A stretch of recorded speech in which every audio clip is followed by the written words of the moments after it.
Threads.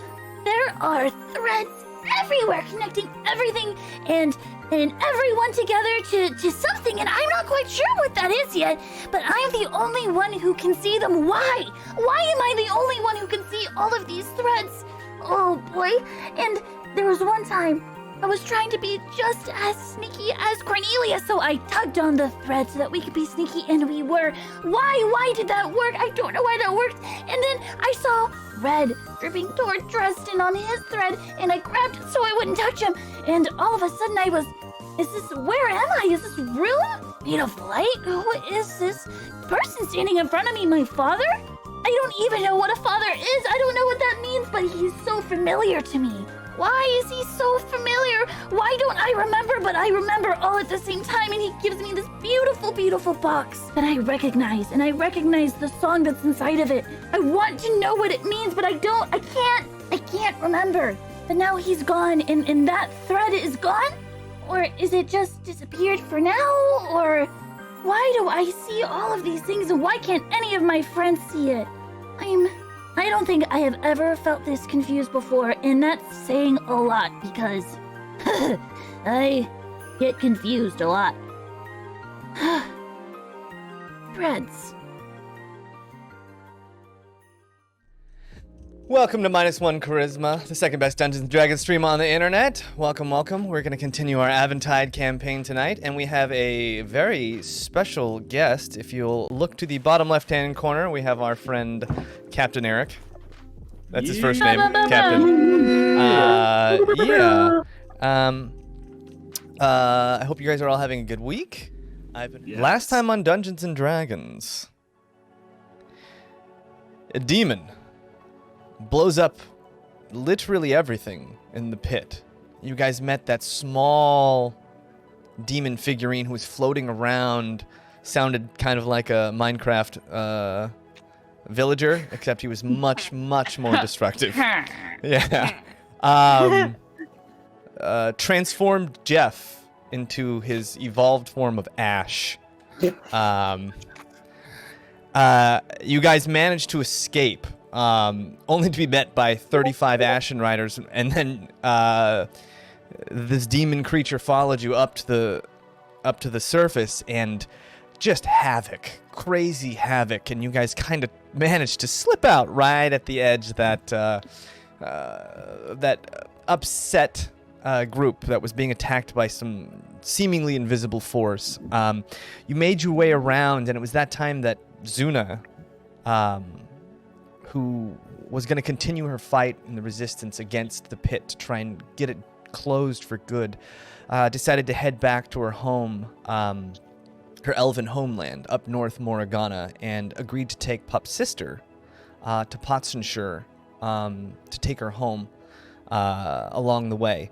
And just when you guys were going to make it to Port Kinney, that demon creature showed up one last time, seemingly honing in on Dresden's fate, painting it red with blood, trying to attack it, and before that could happen, Pup grabbed that thread and was teleported to a dark space, but there was this small space of light being shielded from this darkness, from somebody familiar, somebody very paternal, who gave them this box that shifted through the seasons, seemingly. It was this wooden box that had a small mechanism inside that played a song, a little lullaby. And their last gift to Pup was they pushed this darkness back long enough for the group to make it to Port Kinney. And they got to Port Kinney, and they met a new friend, Gilliga, who was just a fantastic show person. Danced their way. They had to order a pink lady mead and a rendezvous with Gilliga, and for the low price of 20 gold pieces, they were able to get their friends into this secret room that Gilliga uses to smuggle people into the basement's basement into these little kegs, stores them up, and Riptide had agreed to grab those, throw them on his ship, and get them out because you needed papers to leave the dock of Port Kinney. And you guys managed to get Anders, Rezik, and Cornelia all into barrels, including Camden, who's still passed out. Rezik, head first, cramped in that barrel. And that is where you guys hear something. It's loud, and it's gruff, and it's familiar, and it's a voice you guys maybe would welcome as you see this giant Goliath with a big boomerang strapped to his back walk in to the Dock Block Tavern and Brothel in Port Kinney. Well, I look around, and then I take my usual seat. All right. Yeah, you see him kind of look around, clock you guys, walks to his bar seat in the corner. Am I still, like, basically out?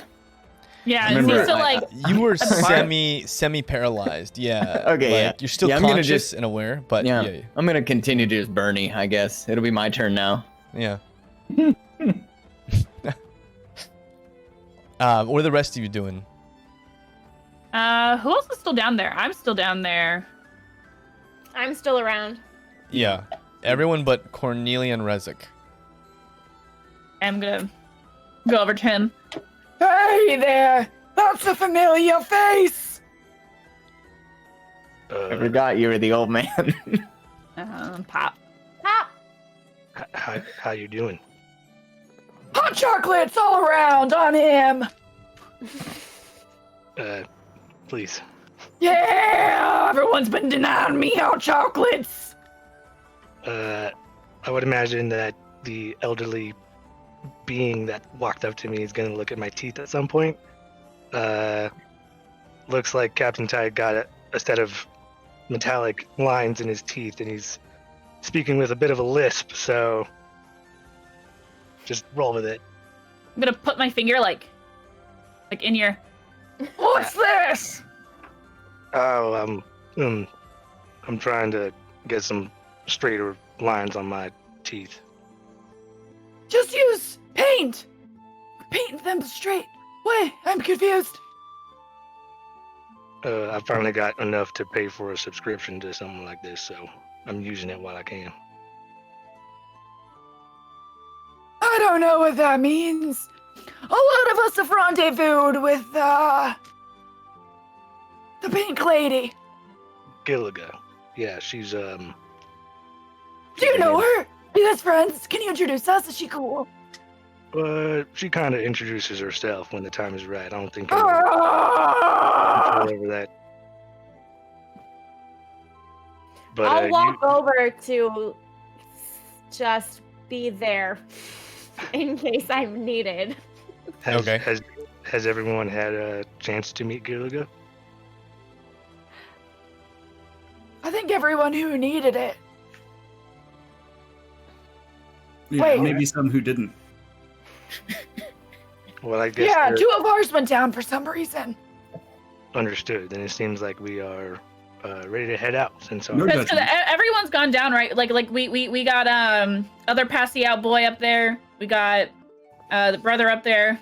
Everyone's. Fitz is already on the ship. Yeah. Yep. Did we actually knock Supposedly. out Anders? Maybe. Yeah, no, I bopped him, dude. Okay. Oh. I Yeah. just couldn't remember.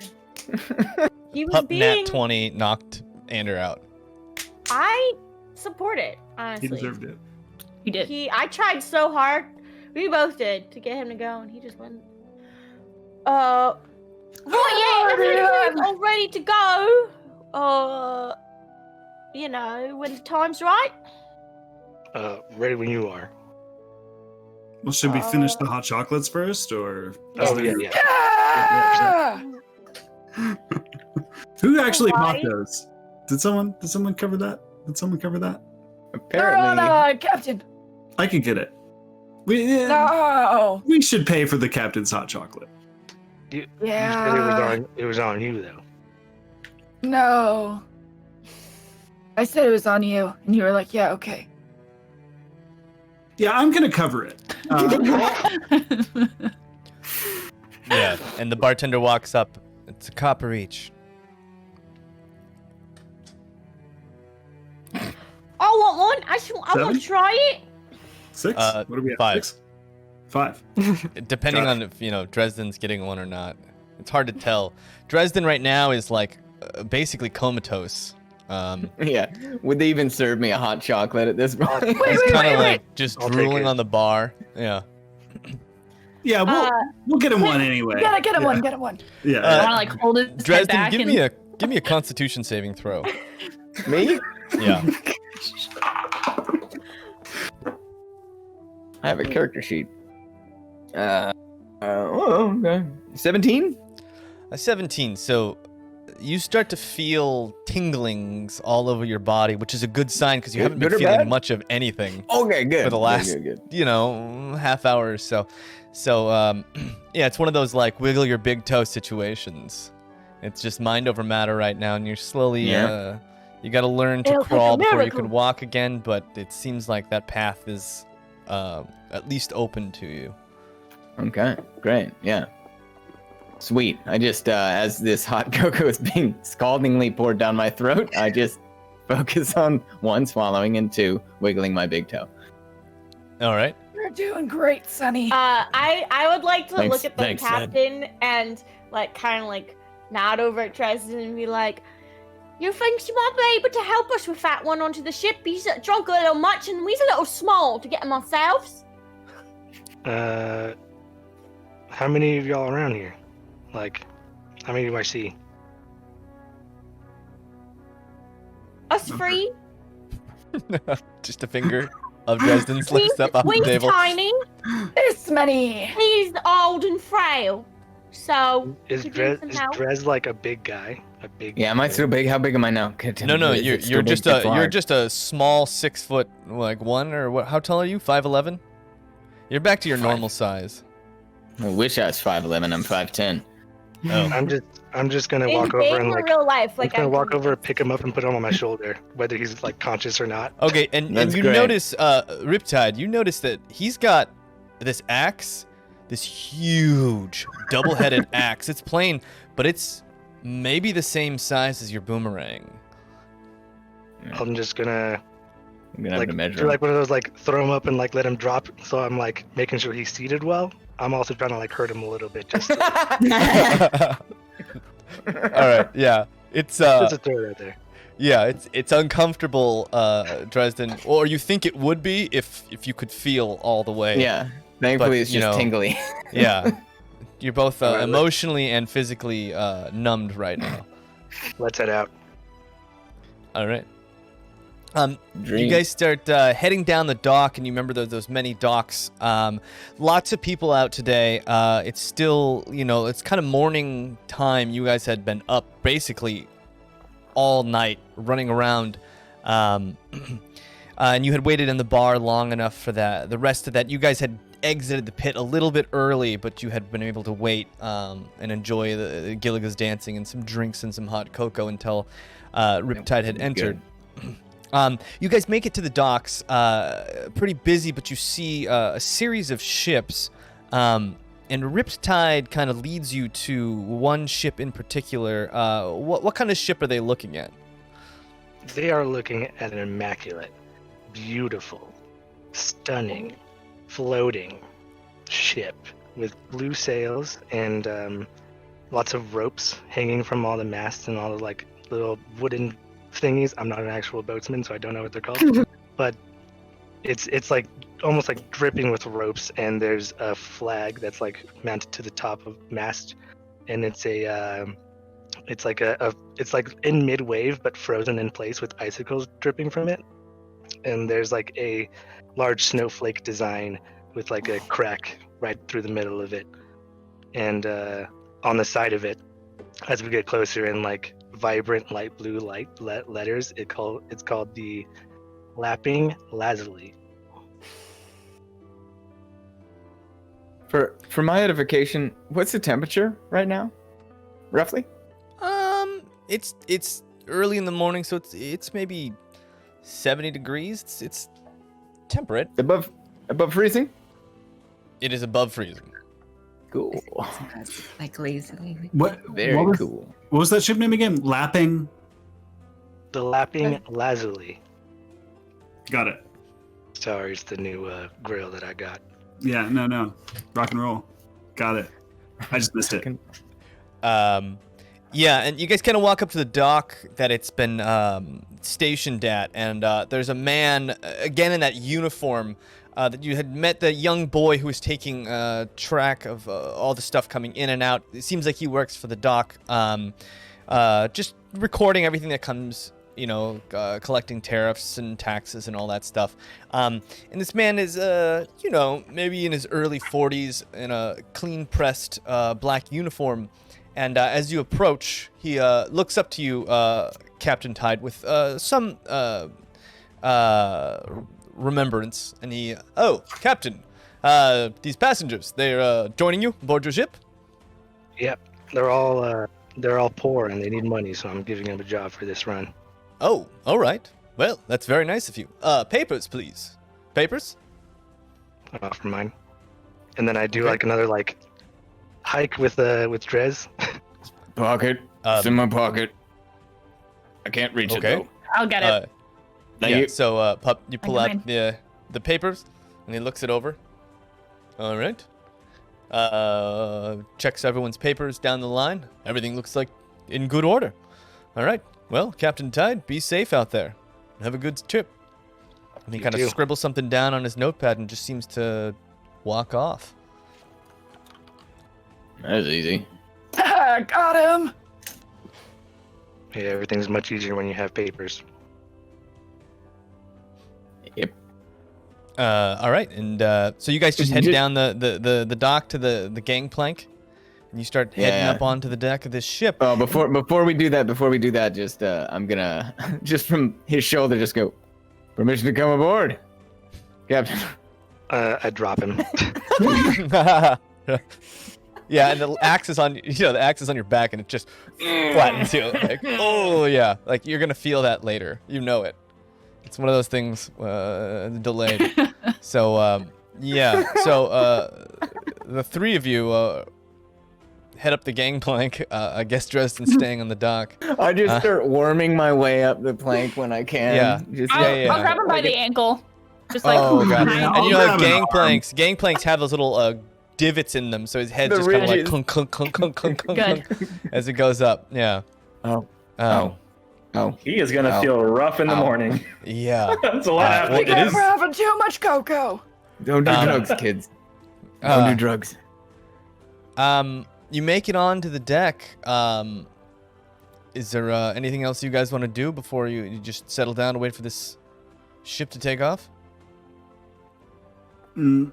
What's this? How large is this ship? Like, how many persons would fit on it? How Rough large dimensions. deck? Yeah, maybe a maximum capacity of like a dozen, maybe a little more. It's not a Oh, big. It's not a big ship. It's a single mast. It looks like there's only there's maybe the captain. There's the captain's quarters and then the poop deck, and then one big long top deck, and then from what it looks like is there's just probably one section in the hold, where they probably store all their cargo, and that's it. It's a pretty basic ship, but it looks sturdy. And again, it's immaculate, and all the ropes are tied with these really beautiful knots. All the knots on the ropes have been meticulously curated.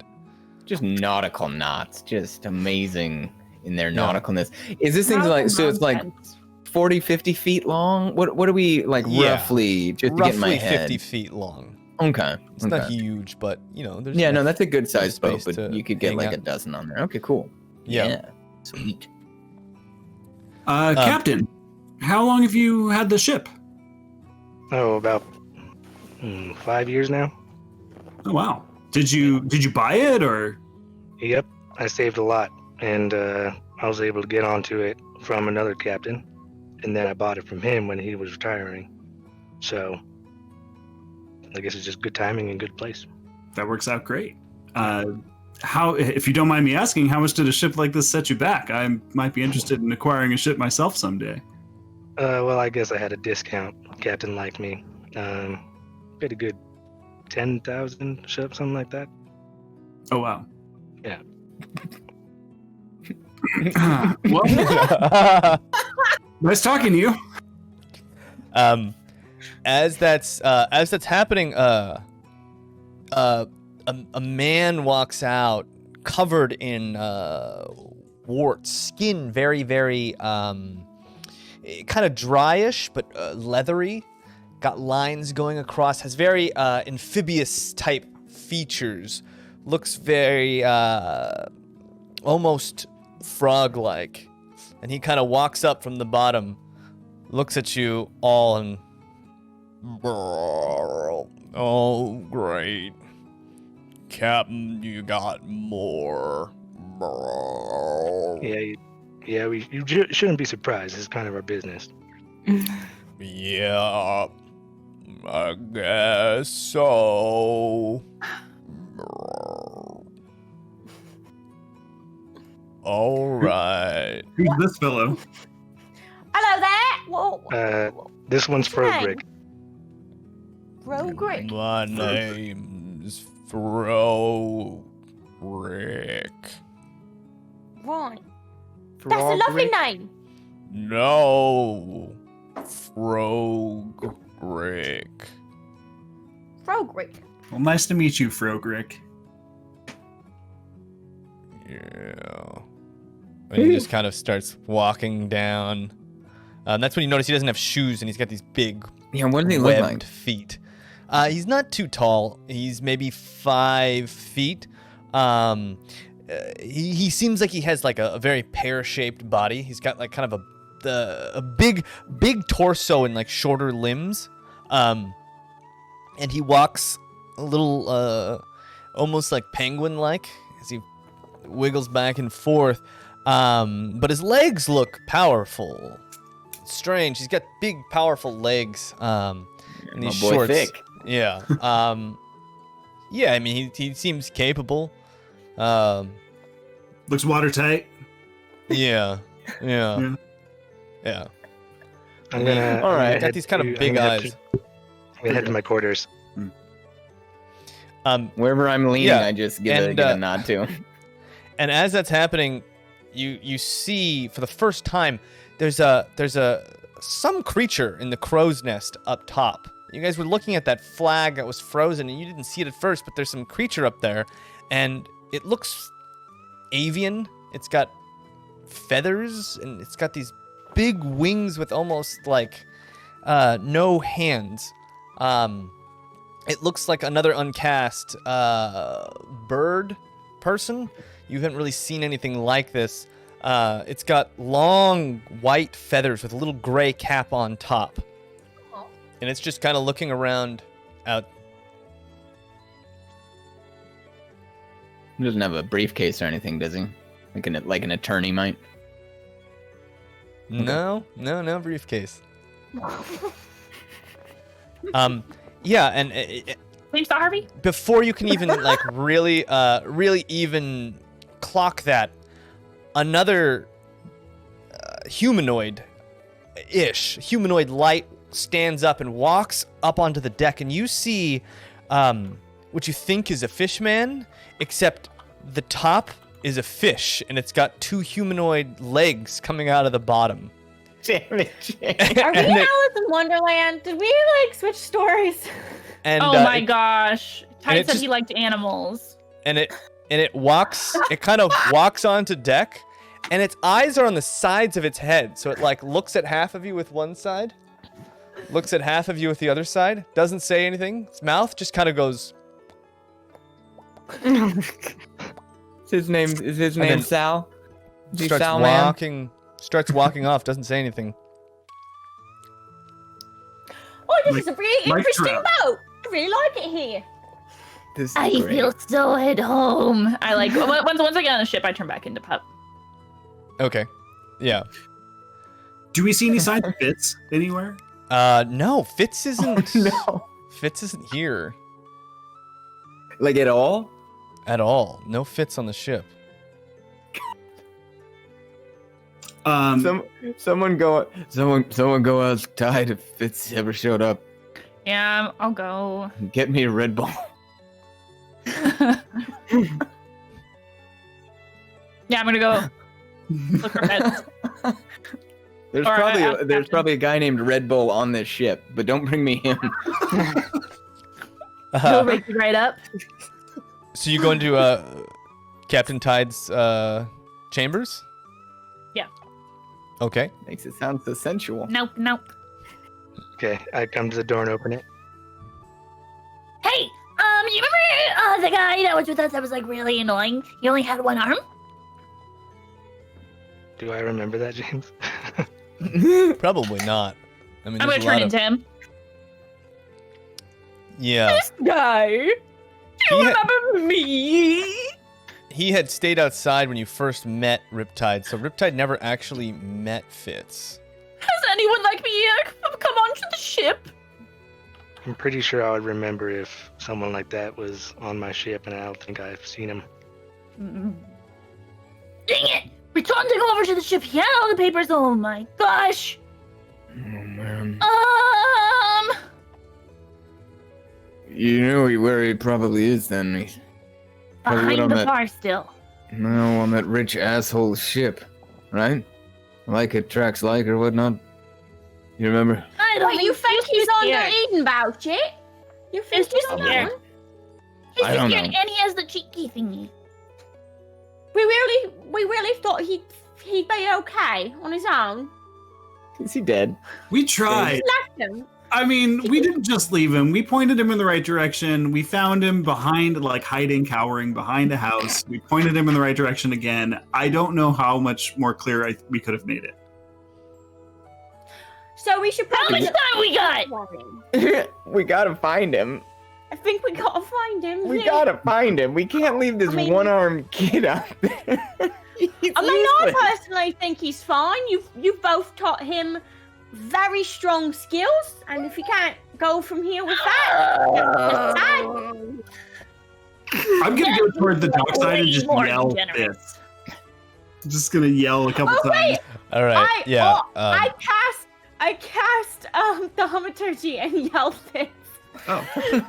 Yeah, so Kelwise walks up to the edge of the deck and opens his mouth, and this giant booming voice comes out. That's Fitz. It echoes off the beachhead. People turn and look at you, Kelwise, with like almost reverence to the amount I'm of hiding behind projection him. you have. You know, a couple people, I wonder if he's an opera singer? Maybe. Yeah, probably. Yeah, Got definitely. a good future, yeah. Got a good set of pipes. You should hear me when I'm mad. They're like, Yeah. Huh? Yeah.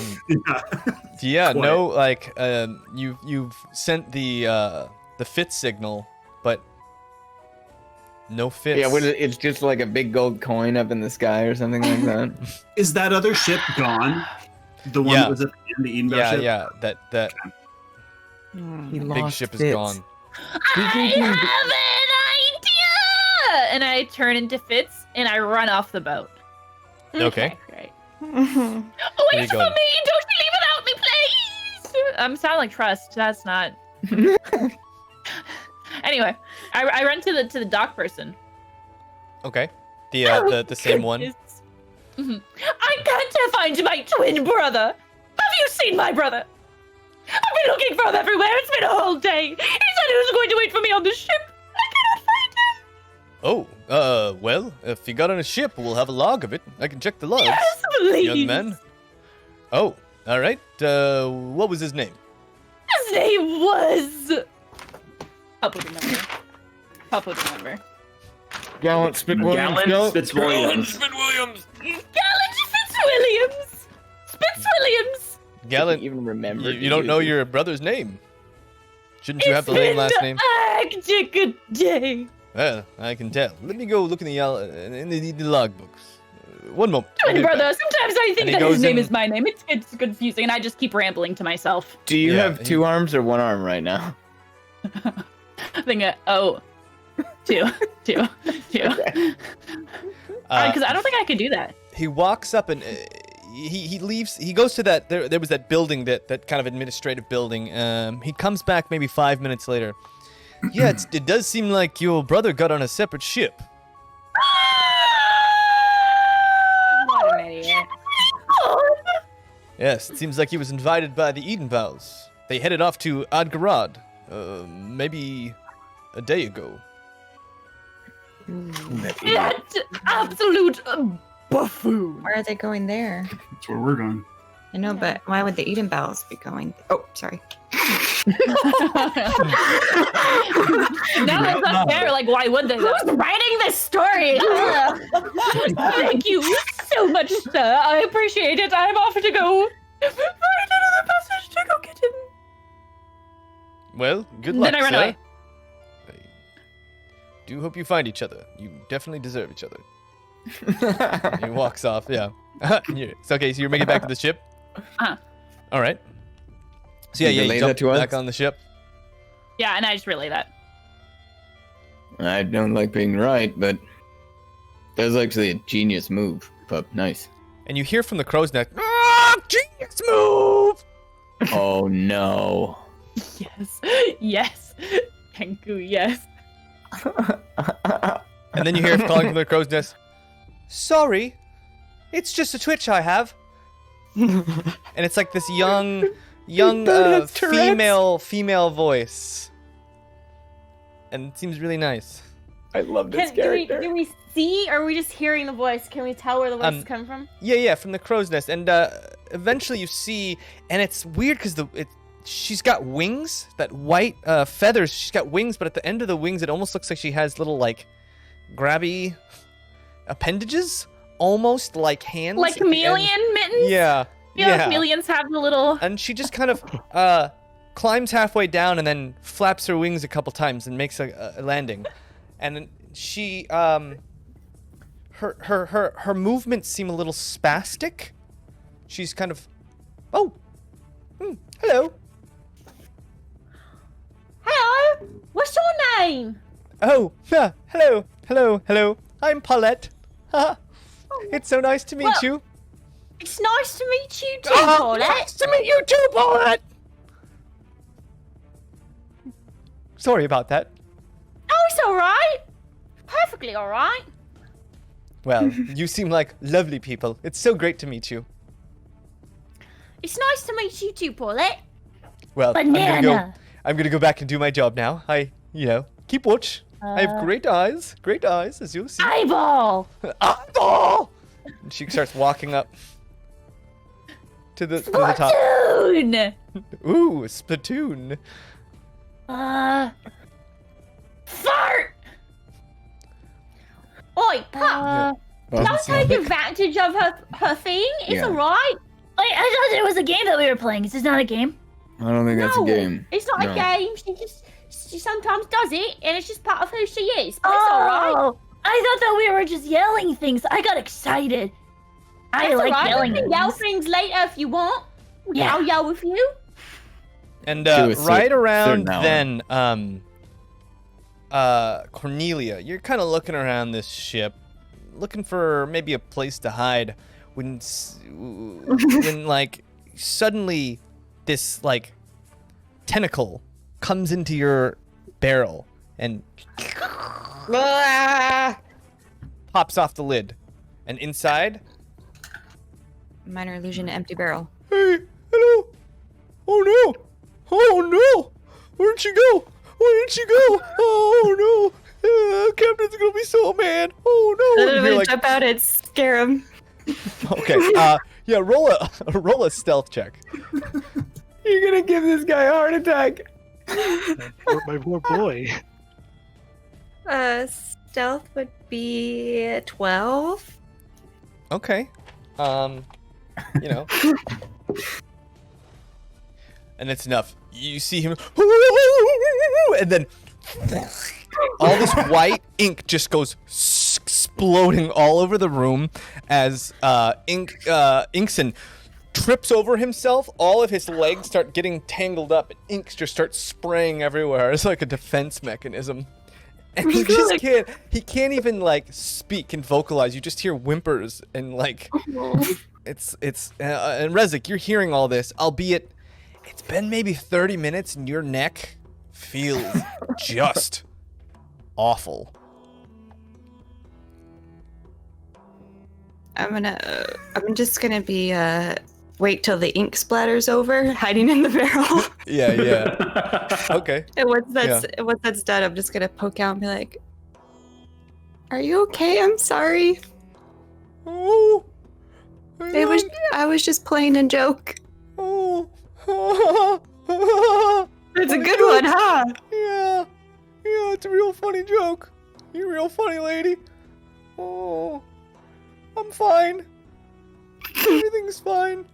Yeah. So that's a crazy. What is all this stuff? Nothing. What'd you spray all over? But I don't see anything. And you start to see, and it's weird, but he has that white, pale complexion, but his cheeks almost start turning just the slightest flush red. And you're like, how is that possible? But he's just kind of tangled up, and you see him using like whatever like appendages that aren't tangled to just slowly slide himself like behind a barrel. Slowly.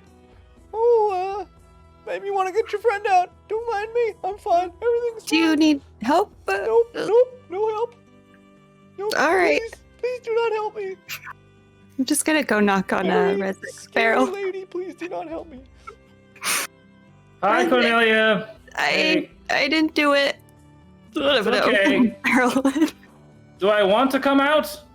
I think it's safe now. Okay. Yeah. Watch your Rezik, step. give me a Constitution saving throw.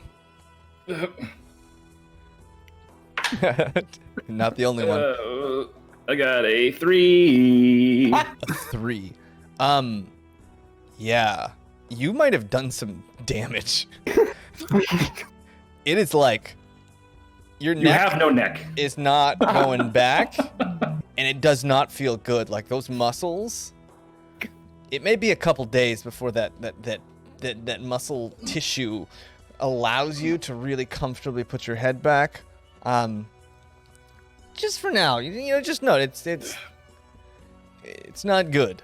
But when you do get out, you notice there's like this inky white film over the area, and it's interesting though because when you look at this, you notice it's quite high quality ink.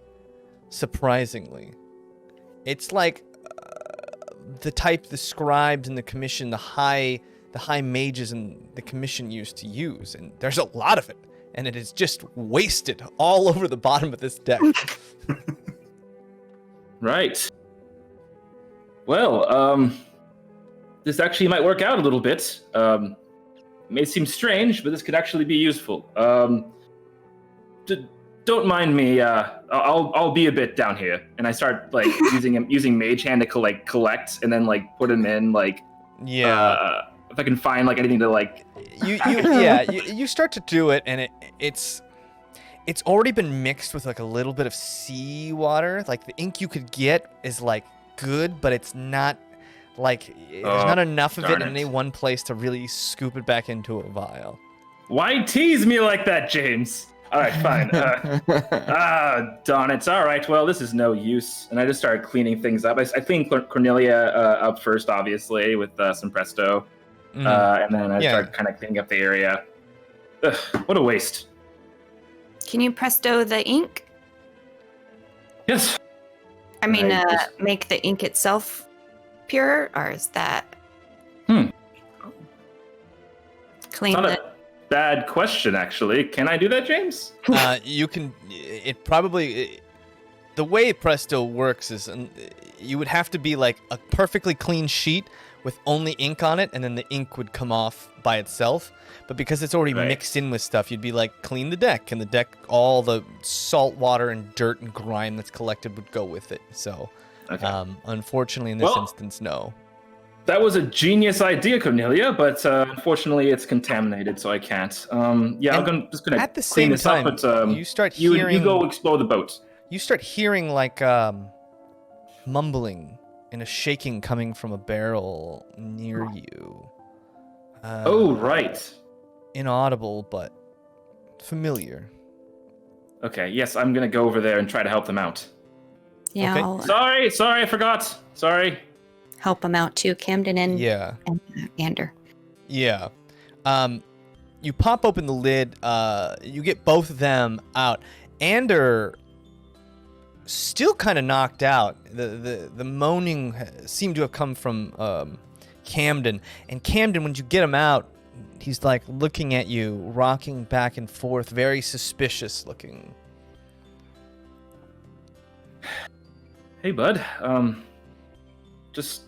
We've escaped from the pit, so there's no threats around us at all right now. We're totally safe.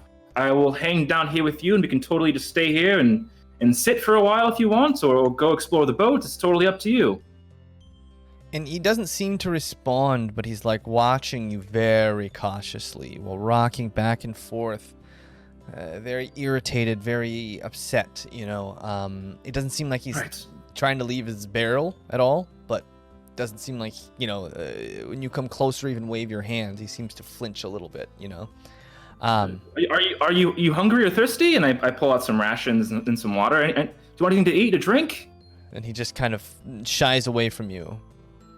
Okay. In any regard. And you can see there's not a understanding, you know. You might as well be speaking in Elven.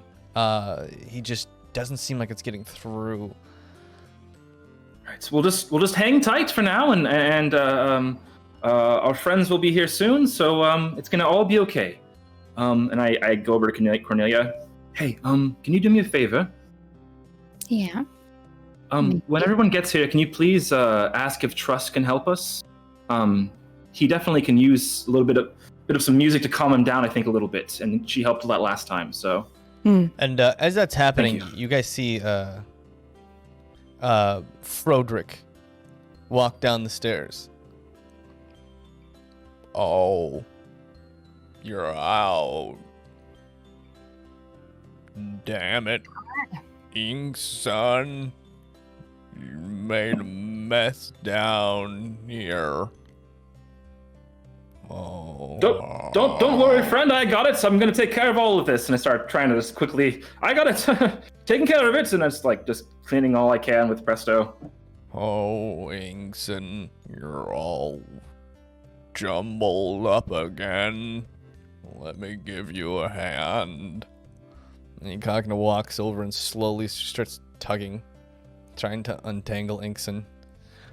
Yeah, and you guys get Anders out, and Ander is just kind of just like lucid, barely, just oh my head. Oh, where are we? Well, we're on the ship. Oh. And Hey your brother. there. Hi. Am I in heaven? Is this my reward? Oh, I'm just gonna blush. No one ever talks to me like this. Hi. Well, if I'm not in heaven, I'm close to it. I'm Ander. Yeah, we met, actually. I'm Cornelia. Oh. Of course we did. I'm just gonna go with this. I'm gonna make a little bit of a glow around Cornelia's head, like a little halo. Yeah, and Ander Playing Kiss the Girl, basically. Ander tries to stand, and immediately, like, he stands up, kind of crooked, and just falls right back down. Yeah, don't mind me. Just a little dizzy.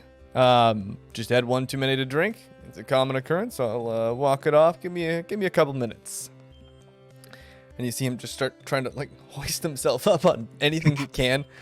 And you believe him too. He truly thinks he's just so drunk that he can't walk. What are the rest of you guys doing on the top? Can I move my big toe? How am I doing? Yeah, Dresden, you're at the point now where like you could probably move your fingers, your toes, maybe your ankles. Okay. I'm just looking around. Have we left yet? Have we shoved off? No, it doesn't look like you've left yet. Great. Okay, good. Yeah, you guys are Take just it waiting in. for Riptide to set sail. Jungle gym. This place is a jungle gym. I'm jungle gymming. Okay. Yeah, so That's it. yeah, there's so many ropes. That's all. This is like a jungle with all the, vines and everything. This kind of feels like a home away from home for you, pup. You're sliding around, and you jungle your way up to where Paulette is keeping watch, and Paulette looks. Oh, hello. Hey, how you doing? I'm Pop, by the way. Oh, I'm Paulette. Nice to meet you, pup. By the way. I like you. Oh, I like you too. Yeah! That's cool. Well, Why is there ice on the thingy? It's not cold. Huh. I never noticed. Can I have some? Sure. I suppose. Just don't let Captain see you. It's gonna He's start very gnawing fond on of the his flag. icicle.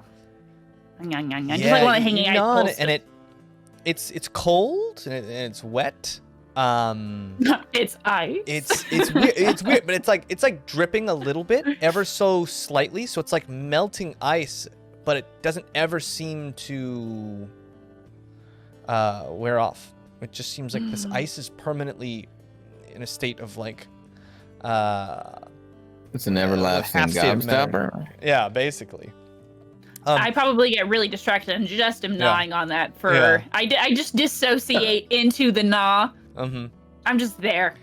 And Paulette, as she's doing that, she kind of pulls out this strange-looking, almost oval-shaped, looks like a ball of some sort. Well, you're pretty nimble. We should play some crowball on the way. It's a long trip. What's a nimble? What? What's a nimble? Nimble? Oh. Yeah. Quick. Agile. No one's ever said that before. Nimble. Yes, you're very good at climbing ropes. We should play crowball. Okay. How do you play? Well, it's one person on one side of the deck, one I'm gonna person come out on of the the other. corners and I'm gonna shout, Paulette, stop! We're not playing yet. Oh, I'm so sorry. I apologize. I maybe got ahead of myself. I'm just like half gnawing, like as he comes out. Do I notice it? Can I see it? Yeah, you can totally see Pup gnawing on your flag. I'm just gonna look dead into Pup's eyes. I'm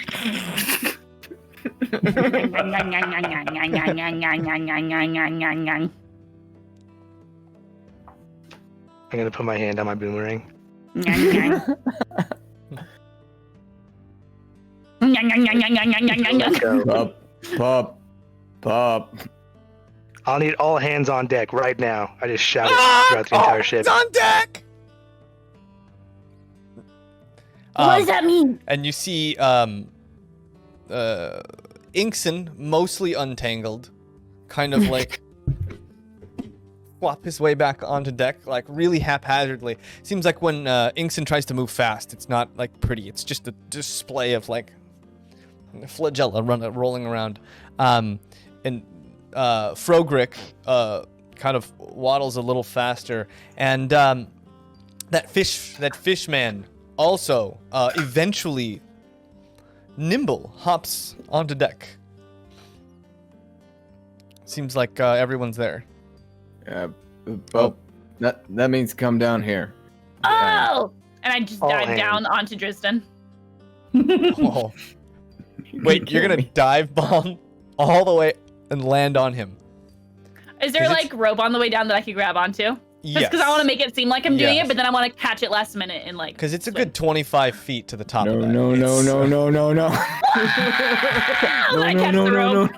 Yeah, and at the last second you catch this rope and you swing down and you still land on Dresden, who's Can I do pretty like a much backflip just like onto his like shoulders? Yeah, give me a acrobatics check. It's sick. Okay, Eric Dice. Not Bobby Dice this week. We're doing Eric Dice. Nice, All right. nice. Oh, we have a 18. Bobby Dice emote this week. We should. Oh, it's not there. What happened? They didn't approve it. Oh well. Ruined Next week. everything. Next week. 18. Tell me I'm not paralyzed, 18. James. You are still, unfortunately. Give me a Constitution saving throw. I'm okay with whatever I smoked making me paralyzed. Just don't make that make me paralyzed. Con save Yeah. 21. Ooh, okay. Yeah, you really start to get the feeling back in your limbs, soreness, your head Just starting to enough hurt, to just- everything. Give me a dexterity saving throw, and see if you can beat her their acrobatics as they try and land on top Yeah, of you. that's not happening. It's 6. Yeah. So Dresden, you manage to like flop yourself to the side, but it's just not enough, and Pup just The Pupple's elbow just kills me from Pupple's 25 elbow. feet. I'm not trying Lands. to elbow you. I'm trying to land on your shoulders. Yeah, lands. You land on Like, that would be better. You land on the back. You know, he's like kind of on his stomach, and you just land right on his back, on the axe. It's just The axe again? No. yeah. It's just kind of like a landing platform at this point, and you're down. Gang, gang. Cornelia, As soon as you, I can move, I'm Rezek, throwing and that thing Ander, overboard. you guys all kind of hear that call. Are you heading up to the top? Well, I'm staying with the Camden and Ander, and then I don't know what Cornelia's doing. Okay, yeah, because Ander's like, me? No, I should stay down here, Oh, he right? can't, I think that's yeah. the point. Did Yeah, anyone come and get me for? Or no? I thought there was talk about getting me to sing to Camden. I think it was like Yeah. eventually, yes. Oh, okay. But Okay. Yeah, I'm gonna go up. I'm just gonna tell Rezek too. I'm gonna go check that out. I'll be back. Okay, good. all right, yeah. So Cornelia heads up to deck. As Riptide kind of and his crew kind of gets in line. Paulette comes down from the crow's nest, and they kind of stand in a line. It seems pretty standard. As Captain Tide addresses the boat in a way that only a 7-foot Goliath, 8 foot. How tall is Riptide? 7.5. 7.5. Only 7.5. A meager 7.5 feet tall. Yeah. I climb to the top of the poop deck next to the helm, and then I address everyone on the top deck or whatever that thing's called. And I say, all right, everyone has chores. You're on this ship, you have chores. You look to the person to your right, they have chores too. You look to the person to the left, they have chores too. If you don't do your chores on this 2-week journey, I'll throw you off the ship. Is that understood? Yes, Captain. No. I know not everyone is a sailor, but we will do our best to accommodate your stay on our ship, but everyone's got chores. Righto. Does anyone have a reason not to do chores? I snuck back down where Rezek was. Roll a stealth check. Did I want to see that. Roll a stealth. And Ooh. So give that's me a 25. perception. I don't even know if you can roll that high, but give me a perception. I can't. Yeah, so you had clocked Cornelia was up there, and you look back and Cornelia's gone. You didn't see her leave, but it's clear that she was there and that she's gone. Yeah. So Cornelia, yeah, you successfully choose the most opportune moment to just down to hang out with Rezik. So I say we got what 2 are weeks. what are the rest of you guys doing? Just nodding. I'm- I mean, I've been a Yeah, soldier for a I'm long just- time. I don't mind chores. Riptide, take it away. We've What's got a 2 chore? weeks. No talking. We've got 2 weeks. It's a long journey. We're going to be passing by the coast as we get there. We've got a few things we're going to be making our way through. It's common for us. So don't be alarmed if something seems intimidating. We've been done this hundreds of times. We're very familiar. Any questions? What are the sights? Well, there's going to be a lot of water. There's going Check. to be a lot of land. So You check. might see some trees. On the land. Depends Copy. on what you're looking out for. Good point. All Uh, right. Is that it? Just trust my crew. We've been together for a while. They know what they're doing. Sir? Captain, what sort of chores are we expected to do on the ship? As he says that, I'm going to say, Paulette, give him the broom. And she walks over to the side, pulls out a broom, and hands it to you. I'll start sweeping. Anyone else have questions? Literally sweeping the deck. I fucking love it. Yeah. I love it. It's dusty. What's a chore? Ingston, you got anything down there? There's a lot of somebody smelling a lot of stuff downstairs. Pup, you can follow Ingston. He'll tell you what to do. Yes. Oh. Let's go! And I grab one of his tentacles. All right, yeah. And right. you start pulling him. It doesn't seem like Inkson has great balance. And the second you pull him, he just kind of flops over sideways, and it's just like arms flailing as you kind of just drag him across the deck and then down the stairs. Cool. Perfect. Perfect. Everyone Yeah. else, let's get ready to shove off. If I I can said- stand. Let's get I'm ready there. to shut off. And I shout it. And Yes, yeah, Captain. you hear, ready to shove off. And I've heard it yeah, twice.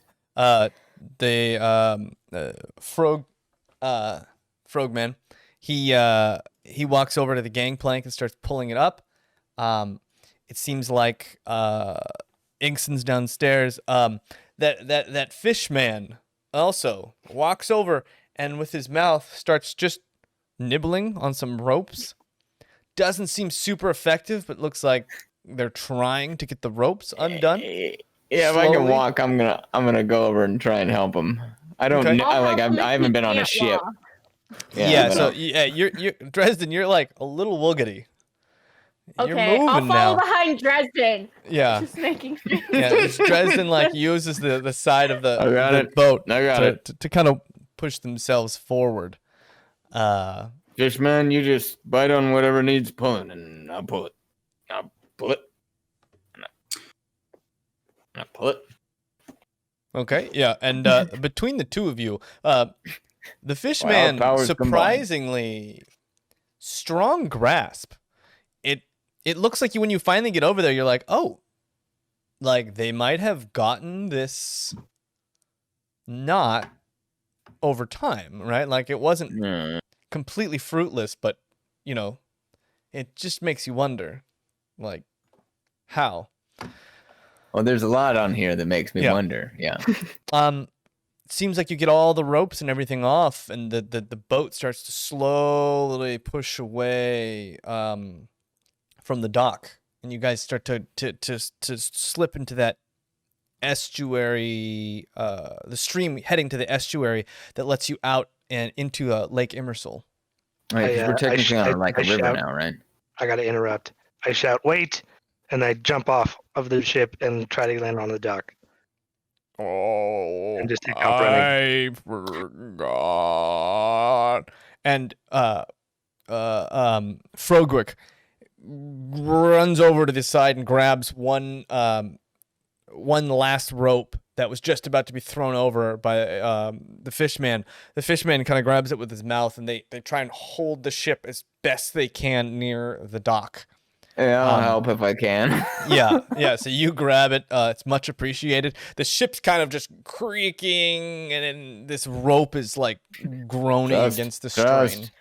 I don't understand what's happening, but I'll grab onto Dresden's leg. Neither do I. Just hold. Yeah, so you're just holding Dresden's leg. And you guys hold for what seems like forever. This is tough, but eventually, after a couple minutes, you see Riptide come running back towards the docks. I just essentially just run on the rope and get back onto the ship. Yeah, and it's hold. Yeah, it's not comfortable, but you guys managed to hold this huge hulking person. It seems like Frogrick was kind of expecting it, so he had tied it around something a couple times and then held it down, just to give you that kind of tension you needed for him to run up the rope. And it jumps back on deck. I land and I pull out from my cloak. I pull out a flask and I unscrew it, and it's a steaming the steam comes from it, and I just take a sip. Forgot my hot cocoa to go. Let's roll. Okay, and then they just untie the rope nothing's I just wrong. look at Trust. Throw it over the. We're going to drown. You know that, right? Yeah, the deck. You're muted. I'm muted. You're mute now. Daye is. Oh. Sorry. I in my leg. No. Yeah, I stab him a little bit with my horn. Just kind of put pressure on him. Don't you dare. Just saying. This man seems crazy. As I've been sweeping, I've been eyeing the fish man. Is he more fish than man? You better not catch him. It's like, and by the way, the fish man is basically just a fish for the most half, for the waist up, but there's also no there's no dangly bits or otherwise. So there's really no Wait, no he's not wearing genitalia. pants? There's no clothes. The fish man is completely naked. It's Someone needs just to like get this guy a clothes. fish. It's like the top of a fish, like a trout, with a mouth, two flippers, and human legs coming out the bottom. He's a reverse merman character. Right. Yeah. At least they wore pants. Yeah, they did. Yeah, no I pants. had imagined pants. But you realize there's no reason to wear pants, really. Is there? For this fish What? man. Okay, wait. Okay. The legs. Skin or scales? Legs. Skin. Mm. In Is fact, you is it a look at his transition? skin. So he's a full-on Ken doll? You're looking at these legs, and they seem not only powerful, but sleek, and the skin is almost glowing. Is it like Michael Phelps? What are we looking at here? No, is it Yeah. like in Moana when what's his face transforms into the shark, but with the normal legs? Is it like that? Yeah, similar. Googling that Except right it now. does seem like Something. this fish person is mostly fish. It's just Gills? And it also- Breathe it also out doesn't of seem to water, react like a to human. you. It can turn its head to look at you because it's got the eyes that are almost 180. But yeah, it doesn't ever talk. You're not sure if it can talk. It's Gills? It's a hard Does it have knock life. gills? It does have gills, and it's weird because you'd think you can't breathe air. Yeah, I'm just but gonna- it seems to be breathing fine. I'm the investigator in me is just I'm getting to the bottom of this guy. I've got my eye on him. I'm gonna keep sweeping and try to not think about food. Okay, yeah. The ship slowly pulls out from the dock, and then down to that river that heads to the estuary. It starts picking up speed, and then you guys just emerge into this huge ocean-like body of water. It's called Lake Immersil, but the lake itself is, as you've seen on maps, Dresden and Rezek, this lake is nearly 200 miles long and nearly 150 miles tall. It's this huge body of water, and you've never really been out into it, but you've seen enough maps to know that it should be an ocean in its own right, but it's called Lake Immersil. And you guys start heading out. You see Capital City start to drift off. And those memories, the pit, some friends you made, some friends that didn't make it on this trip. You think of Bork and his new mom and her new son. You remember the three women, the three generations of women you met on the beach and how they had moved up to Seacrest. You also start to remember the bourgeois and his crazy 3-sectioned arm, gangly hands, and how he would cut body parts off people and stick them to himself so he could see better, taste better, smell the good times. better. Yeah. You remember Kind of Cal- sad we didn't say bye. that Ashen Rider who was angry, and you guys managed to defeat him, and he withered away on that same potion that Dresden seemed to survive on. And Kelwise, you remember the last moments of Omara Vasquez's life as you cut into her, taking her children with you, after you had also murdered their husband, their Most father. depressing montage ever. And you guys This is made getting it out sadder into the and night. sadder. Really makes it sound bad when you put it that way. Yeah. Are we the bad guys? Are we the bad guys? We should feel pretty good about leaving this place. It's you like also Wonderwall, and you just like see remember- kids screaming. Are we the bad guys? You also remember Like kill their mom. the quadruple chocolate cake Yeah, there you go. and playing together on the streets, making a handsome sum. You remember the That little coffee shop. boy, Jiffy, who had helped you. The coffee, yeah, and that dress that Eva Rezek, you had gotten your sister back from years, a decade of this Oh, she's turmoil. still You with had beat yourself up.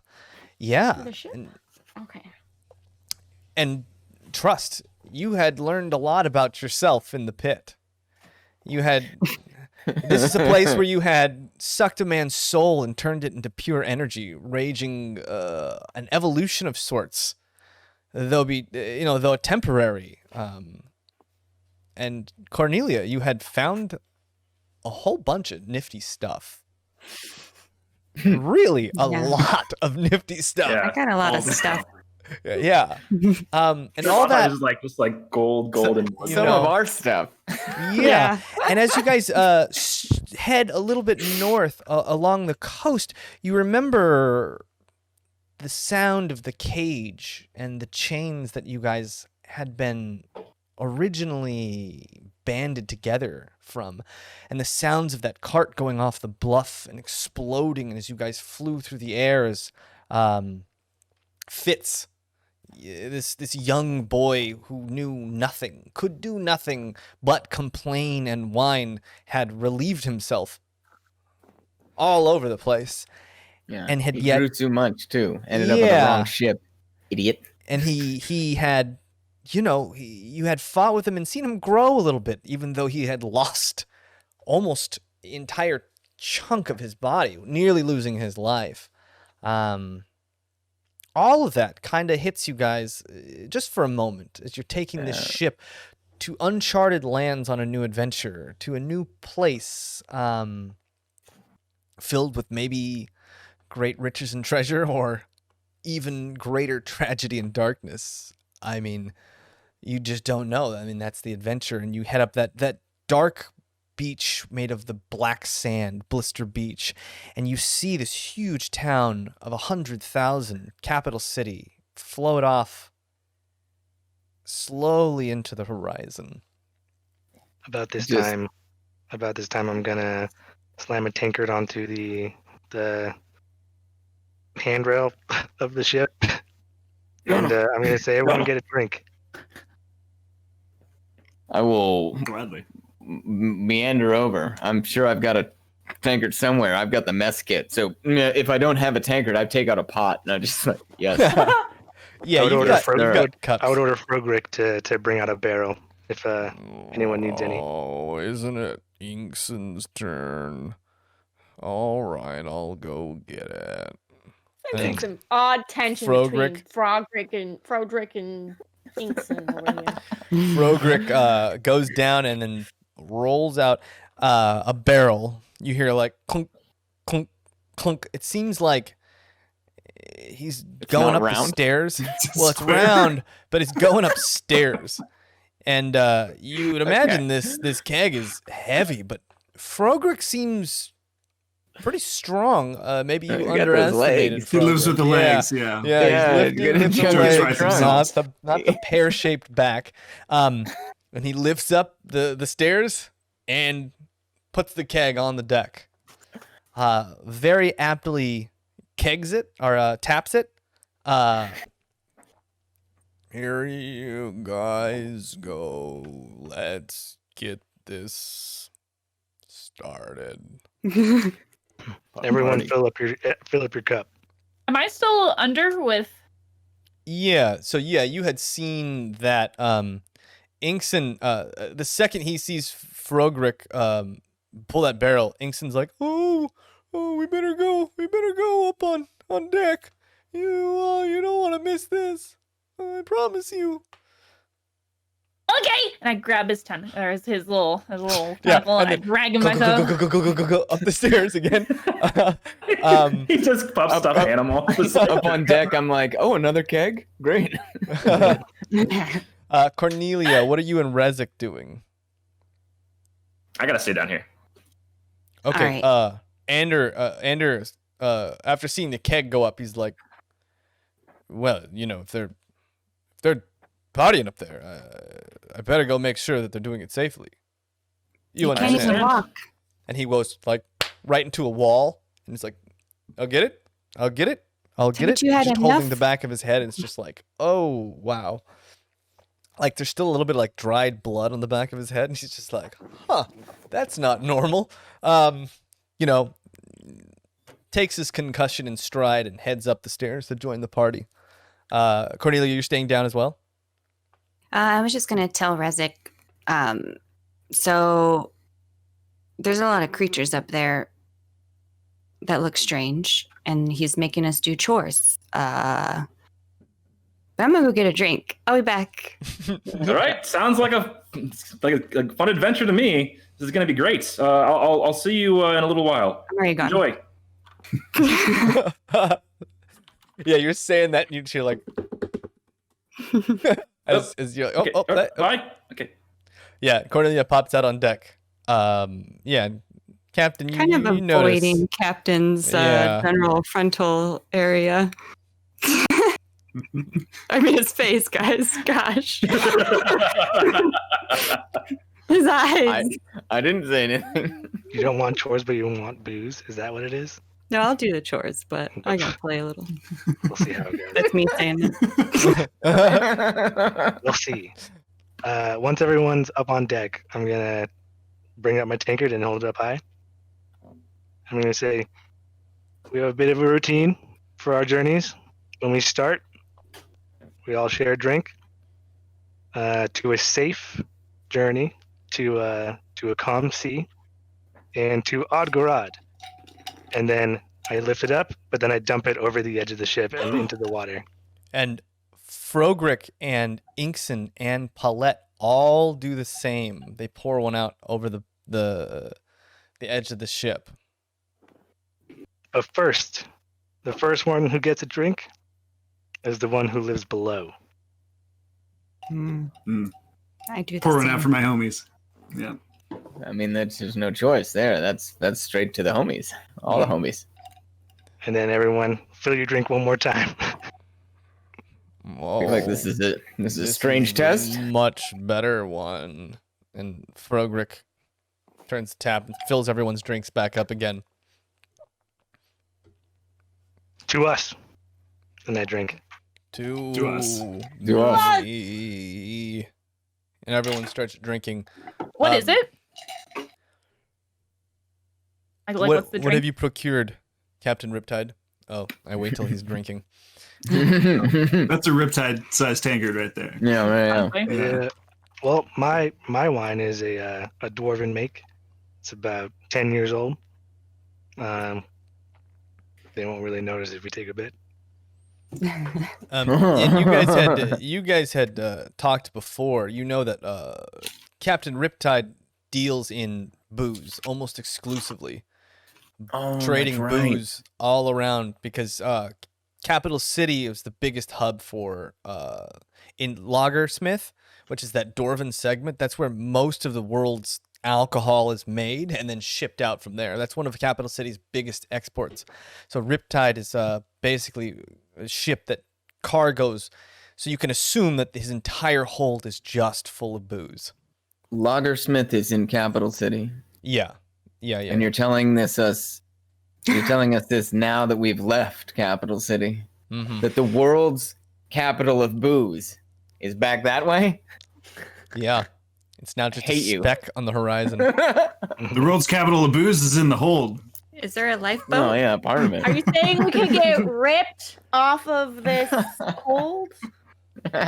New rule, no puns. Oh, the pun jar. Bunjar. You didn't want no puns. You should have refunk your names. I'm gonna fill up another glass and a tank or whatever, and take it down to Rezik. I realize he's gone at this point. Not that we need to follow me, but I'm just gonna go down and do that.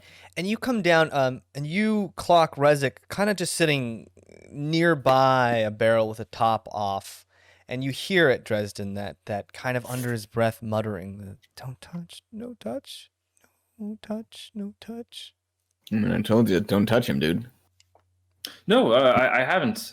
He's just Shut up. getting Here. used to the ship, I think. Oh, And I give him a drink.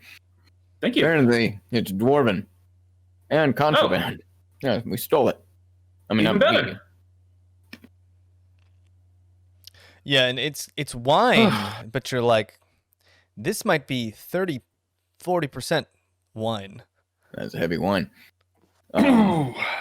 And I Wow. motion my head over to Camden. No improvement. Nothing. None yet, but I have ideas and also Cornelia luckily found that he's wearing a ring that has some kind of dark magic around it. So I'll You got figure married? that out. I don't think so. I think it's more of he must have found it in the meat grinder and it's probably cursed, and he put it on not knowing it was cursed. So now he is dealing with that. Dude, we saw him like a week ago. I know he's not married.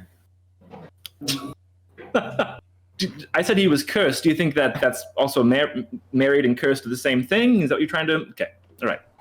You're implying that, aren't? Yes, you are. Yeah, we are. Yep. Anyway. Well, I'm gonna find ways to deal with that. So don't worry. All right. Well, good. It's a lead at least, right? Yes, a big one. Thanks to Cornelia and our pickpocketing. Well, if you want to head up, I'll keep an eye on him for a while. Yes, I actually need to grab Trust, so I'll be right back. And I start heading off that way.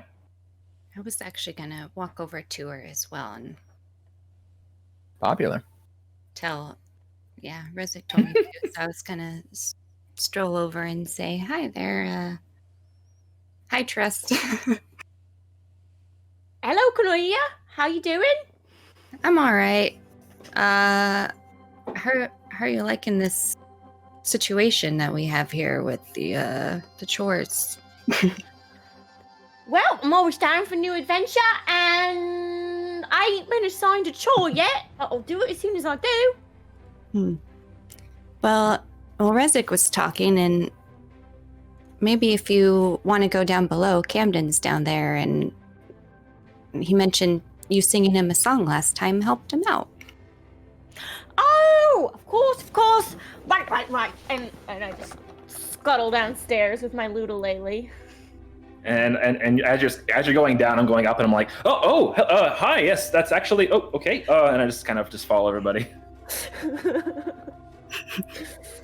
Trust kind of chuckles to herself at Rezik bumbling.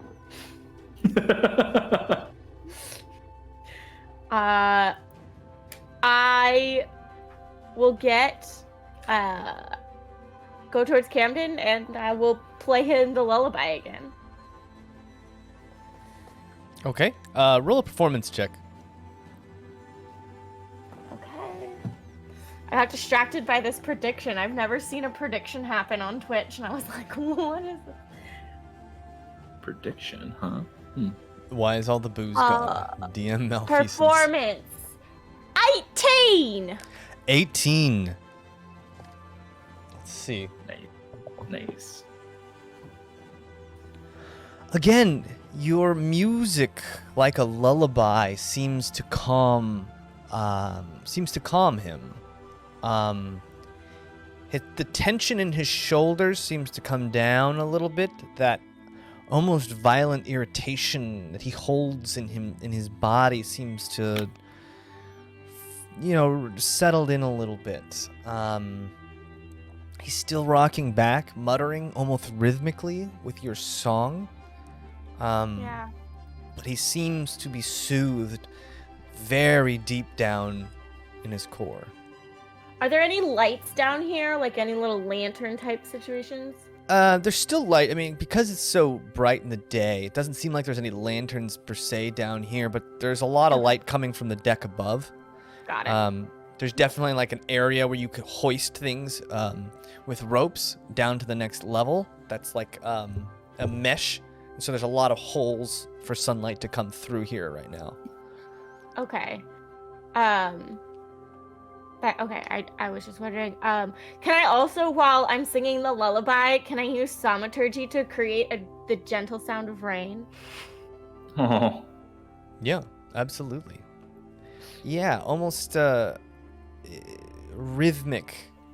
The sound of the ocean crashing against the side of the dock and the rain pattering down and this music playing. Everyone who can hear it, very soothed, very calming atmosphere. Trust seems to put out. While this is happening, I'm just totally amazed again by Trust's music, and I'm just so impressed. And I'm like, okay, maybe I can help in some way. So, and I kind of think back, like when we were on tour for the commission, like we all used to love looking at the stars. So I'm gonna create little bits of like kind of stars above, so it kind of like also help out with that as well. Yeah, and maybe it's just he's worn himself out. You can't tell, or maybe it's because Pup hit him so hard on the head with their stick that he's still got some kind of like concussion injury, brain damage. But as he's rocking back and forth and the rhythms kind of flow through his body, he seems to just nod off very quietly. Perfect. Thank you so much, Trust. Okay. Cornelia. I'm literally what I do. Okay. Cornelia, can you try to quickly but gently take the ring off? Yes. We sure that's a good idea? I think so. Can I, in my +4 intelligence arcane mind, think is this a good idea or a terrible idea to do this right now? Well, so far you don't know anything about this cursed ring. Well, seemingly cursed ring. You think it's cursed, right? You just saw there's all that dark magic coming off of it. and you've never seen anything like this, so like it's a total gamble at this point.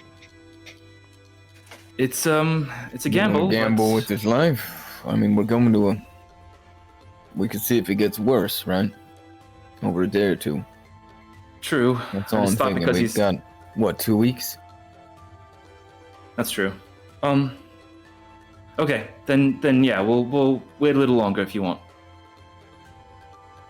Let's just see if he gets any better, right? I Okay. don't think he will, but we can ask a professional or something. No offense. What? Maybe None we... taken. Wait, I'm are not an they enchanter. still- Are they still near me? Are they talking about this near me, or did they go somewhere else? No, we we're with haven't you. gone anywhere. Okay. Yeah. Well, why don't we could just maybe search out a wizard or something where we go? Yeah. See if he can take a look. Yeah, Exactly. perfect. But this is going to help him acclimate to the new situation we have here. So, thank you everyone for trying to help with this. This is much appreciated. Do we put the lid back on?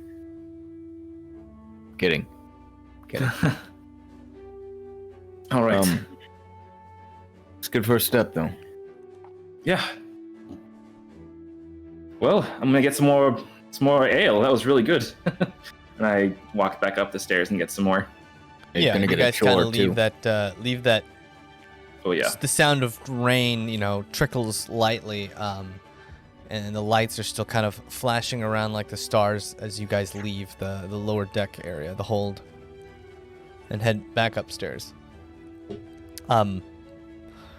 One of the things you notice, this crew, already on maybe their third tankard, they're hearty drinkers, and one of them, One scurvy. you notice Frogwick has this wooden tankard with a lid on top of it, and the tankard lid has like a cloth wrapped tightly around the lid, and this big old bulbous looking unnatural fashion.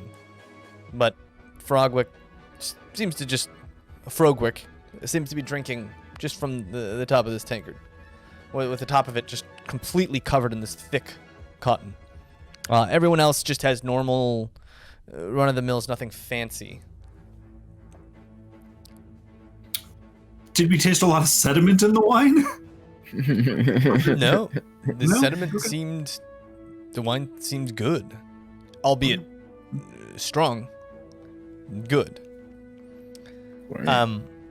Yeah, and that whole first day seems to come and go as you guys sail north, and then you start to head west just a little bit, keeping the coast within maybe 5 miles of view. When you get a good vantage point, Pup, when you climb up the mast a little bit, you can still see the coastline. It seems like Captain Riptide stays close to the coast.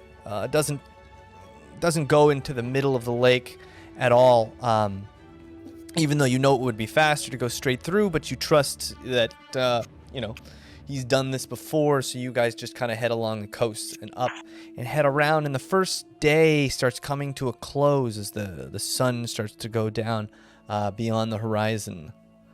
I'm gonna ask Kelwise, just pull him aside when I get a chance. I'm You ever just been about on, next week.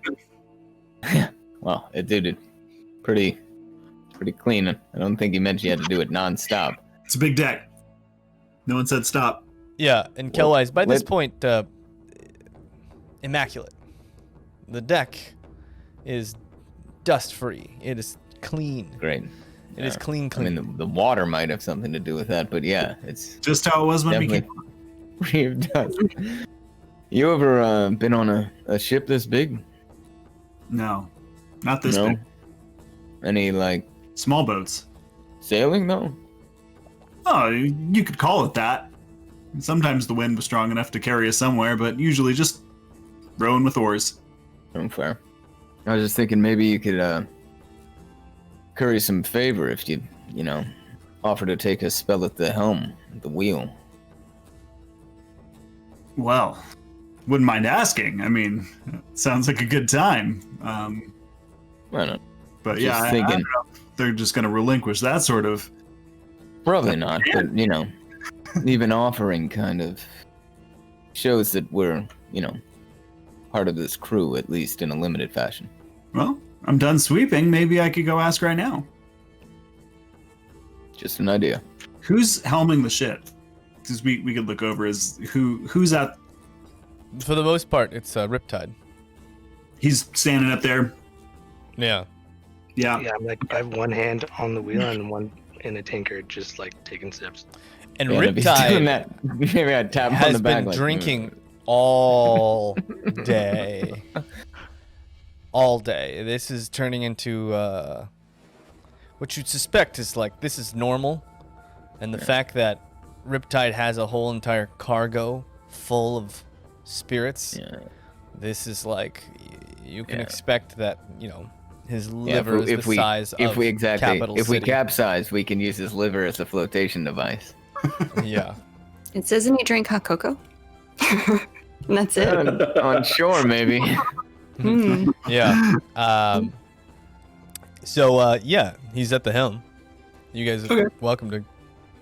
Yeah, I'll head on up there and just hey Captain, do you always man the helm, or you ever let anyone else drive the ship? Usually we kind of take turns in some cases. In some cases, but not always. It's usually my job because everyone else is busy. Well, I point to the deck that I've just finished sweeping. I just finished sweeping. I wouldn't mind learning something about driving the boat if you care to teach. Otherwise, if you got other chores, you let me know. Have you ever done it before? No. Why do you want to learn? I'm a man of the sea. I would love to know how to drive a bigger boat. I mean, I've spent a lot of my life fishing and being on smaller boats, spending my time on the coast, but this is a new experience. Right, but why? Why do you like it? Why do I like it? Why do I like being on the ocean? The freedom. What does it fulfill? Oh, well. I mean, it's the ultimate to know sort of what you can do, what you're capable of. I think just knowing yourself, having a grasp on all of your abilities, that's something amazing. I've kind of lived pretty much on my own or with a small amount of people my whole life, kind of used to doing things on my own. Just piques my curiosity, I guess. I give him a nod and I hold up my tankard for like a cheers if you have one with you. Yeah. Clink, clink. Have you been sweeping one-handed this whole time? I finished sweeping. I put the That's broom why down. that's why it took so long. Yeah. Yeah. It's a big room. I'm a small guy. It's just under one arm. That makes me so unreasonably happy. Yeah. I'm gonna like take a step away from the wheel. I'm gonna just gesture towards it. Okay. I'll take hold of the wheel, which is probably giant compared to me, I would imagine. Can I even see above the wheel? You technically can't see where you're going when you're standing at the helm. You can get the bottom of the helm and hold hold it. You just can't see where you're going technically. I look up at the captain. Can we get a bucket or something maybe for me to stand on? A little short down here. Well, Don't want to crash your boat. you don't really need to see. That's what the crow's net's for. You just need to know which direction you're going. You can look left or right. We're gonna keep the coast on the starboard, so just hold it and keep straight. Got it. Roger that. Paulette. You gotta communicate with your crewmates. Yes. Okay. Paulette, how are we doing? Good. Are we gonna hit anything? No. Are you sure? Yes. Okay. Yeah, it's looking pretty good. Do you want to hit I'm something? No. Don't want to crash the boat. Trying to not hit anything. My first Try time. not to hit anything. Can I just be up That's there what with Paulette, hanging upside down and waiting until my vision goes like just leaves, and then putting my head back up and just letting the blood flow back in. Yeah. That's just how I'm passing the time. You're almost passing out the time. Yeah. Okay, yeah. Pup is just dangling upside down.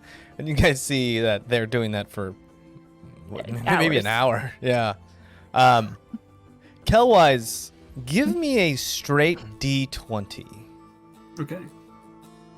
roll. Also, give me a D100. Yeah. We gotta get that weekly D100. Oh, okay. 15 on the D20. Okay. 63. Oh, wait. Yeah, 63 on the D100. So you're holding the helm, and you're like, it's just a wheel. It just steers the boat. But the longer you hold it, you start to feel the flow as the rudder kind of moves through the water. It's almost alive. It's a strange feeling, right? You can feel the vibrations kind of coming through the wood all the way to your hands, and it's almost like the words Riptide said to you didn't make any sense at first, right? You're like, I don't need to see. You're like, well, of course I need to see. I'm steering this boat. But the longer you hold the wheel, the more you're like, oh, like I really, maybe I don't. Maybe there's something to this. Just write 15 down for now. But you're something about this whole interaction has kind of piqued something in you. Something in the back of your mind, maybe something that you've never really experienced before because you've only really been on rowboats for the most part, which don't really, I mean, you use the flow of water a little bit, but for the most part, you're propelling it. You know, you're forcing the boat to go where you want to go, or there's this boat using the wind and using the currents of the ocean. It's almost like you're asking and politely borrowing the elements around you to move this giant, comparatively giant ship up the coast.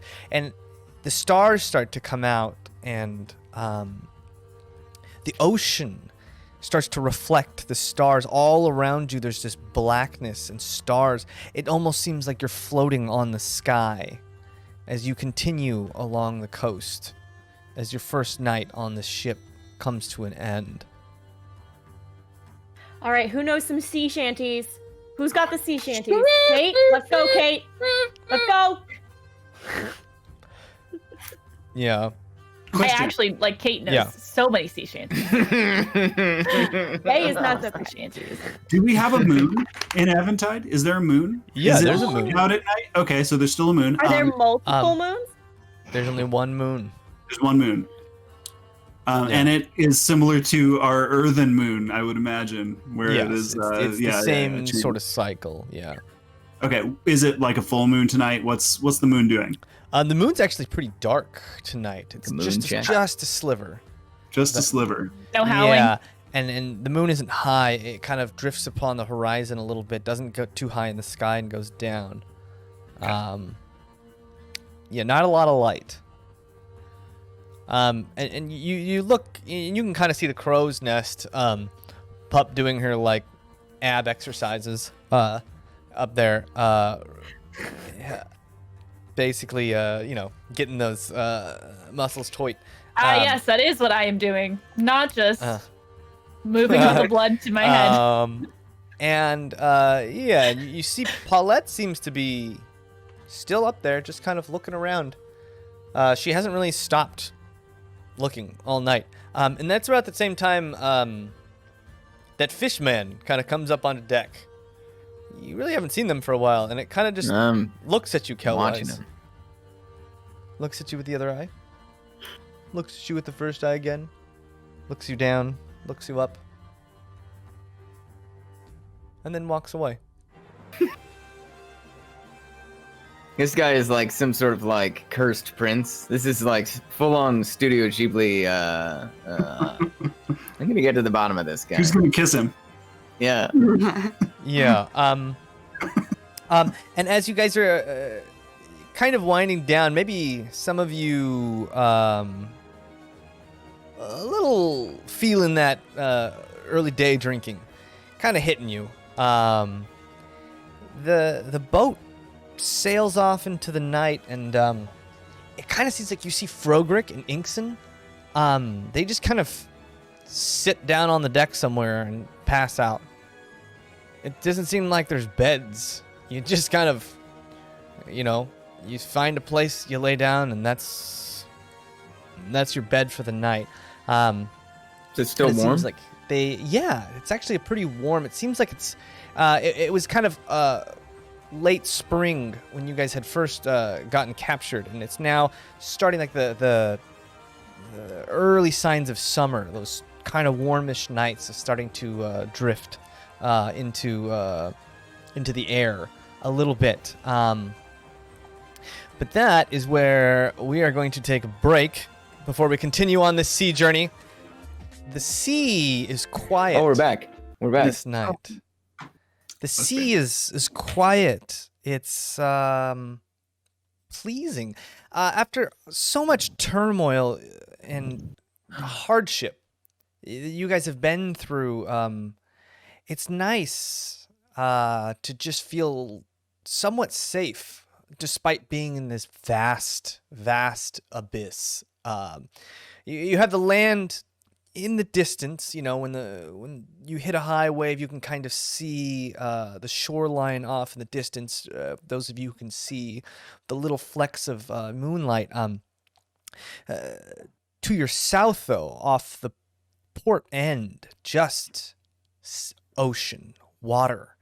That dark teal has turned into a black mirror reflecting the stars as you guys sail through the night, and just some of you nod off on the deck in various locations, and eventually you start to see the horizon light up, and Kelwise, you notice Inkson walking to the edge, and it's something familiar in his hand, or in his flagella. We're calling them flagella.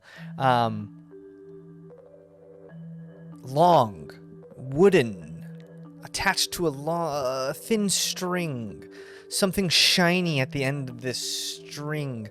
Something, a pulley, maybe a reel. Walks to the edge, grabs onto the railing with like four of his little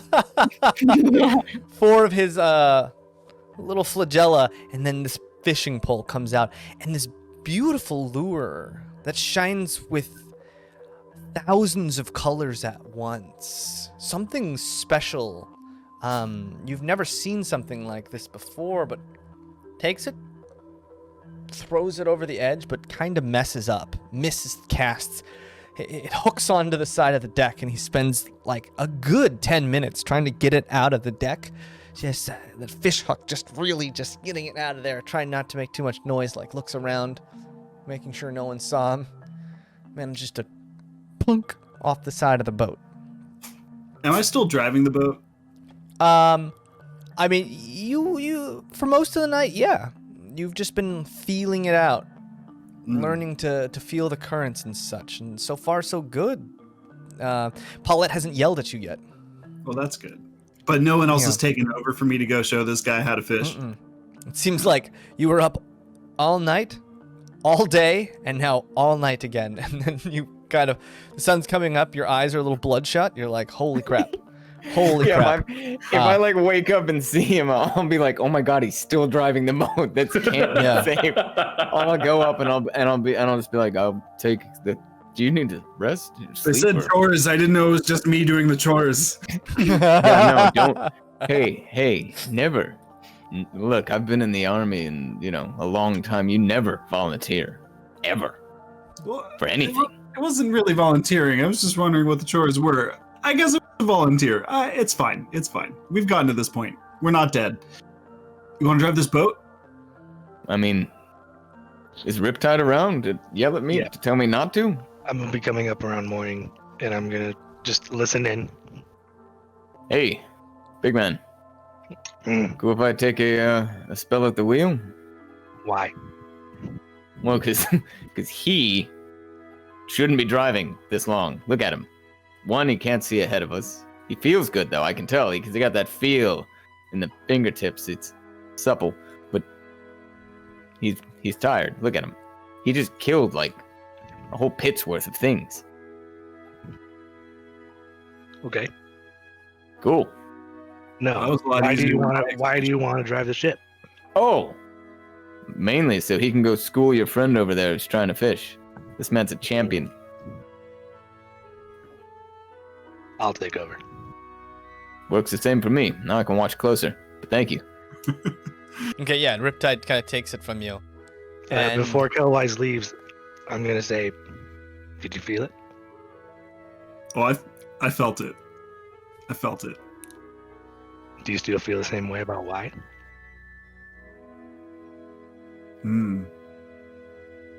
Yes. If anything, it's made me want to drive more boats for longer. I hold up my hot cocoa. And I thankfully don't have any more wine left in my cup. I kind of gauge that, look at him. Empty cup. Empty cup. I pour a little bit of hot cocoa into his. Ah, there we go. Cheers. I take Yes. And as you do that, you hear as this sizable fish comes flying out of the ocean, and Incento grabs it, and it's just like flopping around. He's like, "Oh, get it!"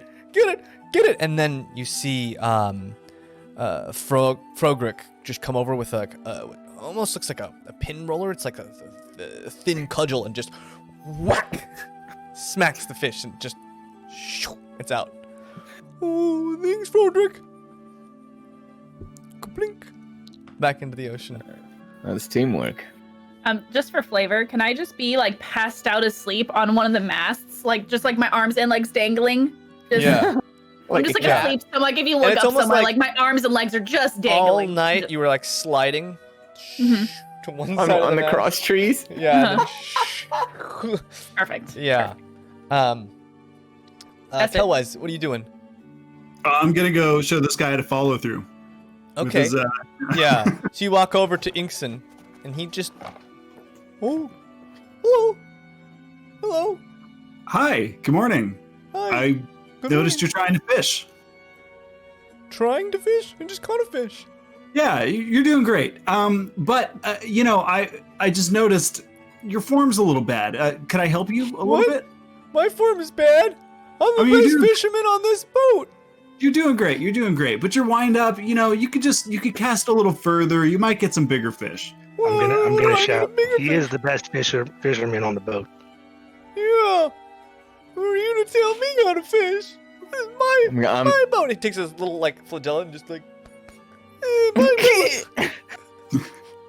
And I'm gonna turn back and go, well, technically Kellwise is on the boat now, so take that into Oh, account. you think you're so good at fishing? I've From what Take your a brother walk around the tells me is you stink. You pink okay. stink. Yeah, you need to not talk to him ever. Yeah. I don't know. You're pretty small. Is he not? Well, I didn't say he was any better. Well, Was that a is he not?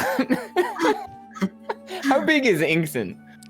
Inkson's it's hard to tell because at any one time his flagella are like curled up, so you're like from total length probably pretty tall, but like all of his little mini legs are like all curled up in weird shapes, so it's really hard to tell. But he stands anywhere from 4 to 5 feet tall depending on how stretched out he is.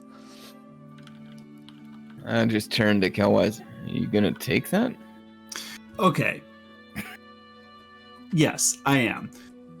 We don't need to compete here. How about we both fish next to each Oh, other? yeah. Maybe you'll learn something. Yeah. Maybe I'll learn Yeah. something. It'll be Yeah, great. you want to have a fish off? Huh? I'll bet you my favorite lure. My lucky lure here. Oh, Huh? son. I want Trust to like jump up excitedly with the ukulele and start playing like competition music. Yeah. So suddenly you hear something, you feel it, and Trust jumps up, and suddenly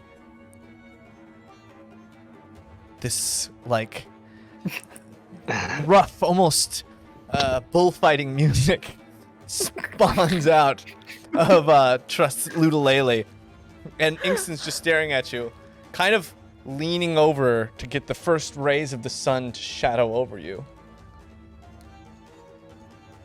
Over me. You're on. No, of Or over Kellwise. Kelvin?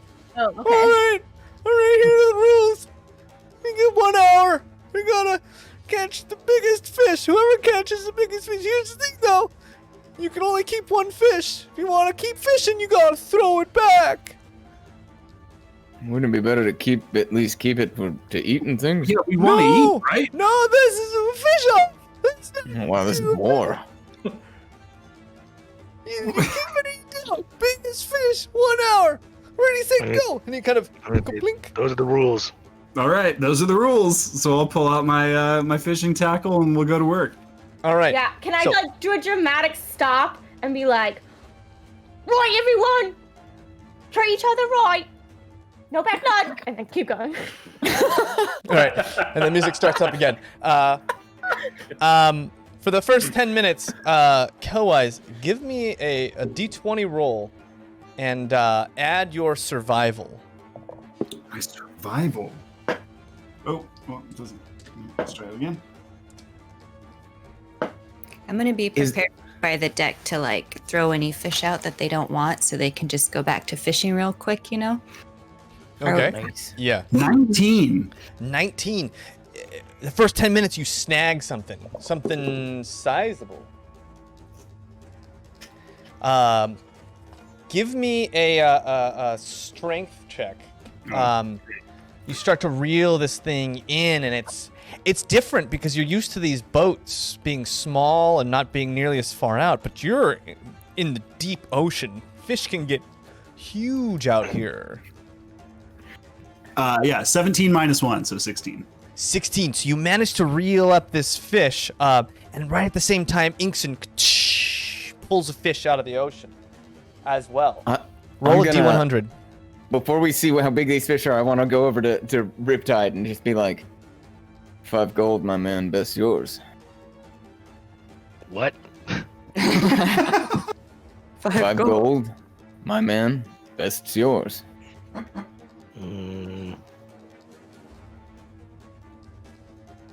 Make it 10. Inson's the best. I size up Kellwise. How does he look as he's reeling this thing in? All right, Kellwise, what'd you get for your D100?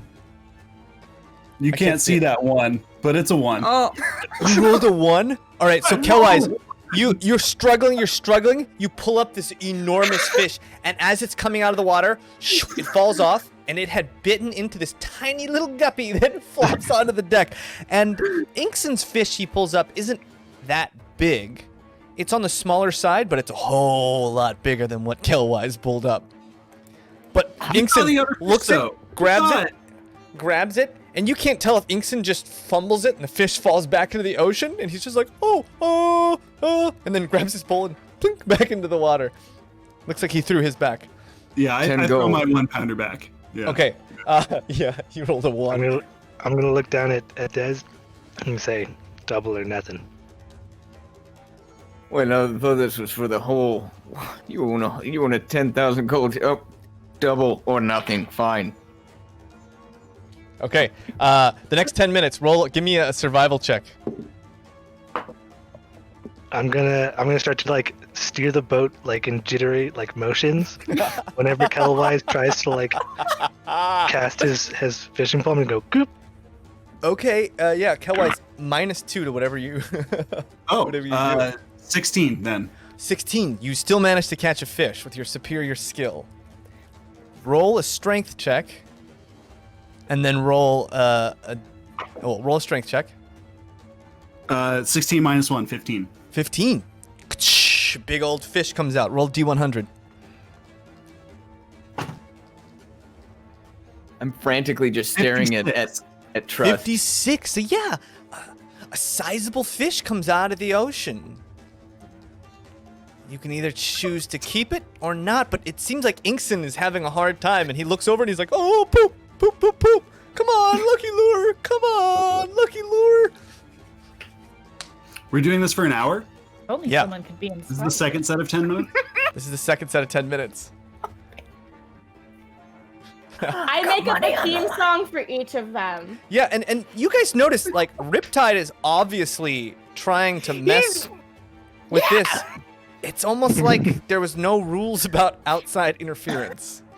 I mean, it's his ship. Almost. It's The it's gray on area. the edge, you know? He could throw us overboard and we would drown. Yeah, but it's within, use your best discretion. All right. Can I throw my fish back at any time in No, the time you got to period? throw it back before you Right start fishing now? again. Yeah. Oh no! You gotta lock it in. Go lock it in. Mm. Mm. Mm. Is that your final answer? How big is this one? How big is this one? What would you I say, rolled 56? 56. Yeah. 56 pounds? Yeah. What? Yeah. Guys, how much do you weigh? Less than that. I mean, you can get lucky and get a better one than that, though, right? I mean, you have, like, I'll try Yeah, it. but he could also just not. Get a 1 pounder. But Inkson still has 40 minutes. Inkson to didn't catch seem one. like Inkson didn't catch anything this last 10 minutes. But he's got the special He's- lure. You can't tell if he's sweating or he's just like slimy naturally. Moist. Yeah. I'm. All right, I choose look fast. at everyone. You got 10 I seconds. look at everyone's eyes. 10. Yeah. Can he choose Nine. to You're fish Nick. later? Can he hold out until the last Yeah. 10 minutes? Yeah. He's got. Oh, that's what I was wondering. I Yeah. can You just I can- you can't fish again until you throw this one back. until I throw this one Whoever's back. got yeah. the biggest So I'm fish at the gonna end. wait. Yeah. Okay. So The I'll next wait 10 at least minutes a round. flies by, and Inkson, something big. No. Ooh. So, a fish just slightly bigger than yours, around 60 pounds, comes out of the ocean. Around. And Inkson looks at you. Yeah, I told you, I'm the best fisherman there ever was. Yeah, I see you scared there, shivering your little knickers. He's talking shit. I look at my 56-pound fish knowing that like I could feed us for I don't even know how long off of this. Like we would have several meals and like very disappointingly throw a giant fish back. And he kind of sees you throw the fish, and he goes, throws his back into the ocean as well. I can do better. You ain't seen nothing yet. You ain't seen nothing yet.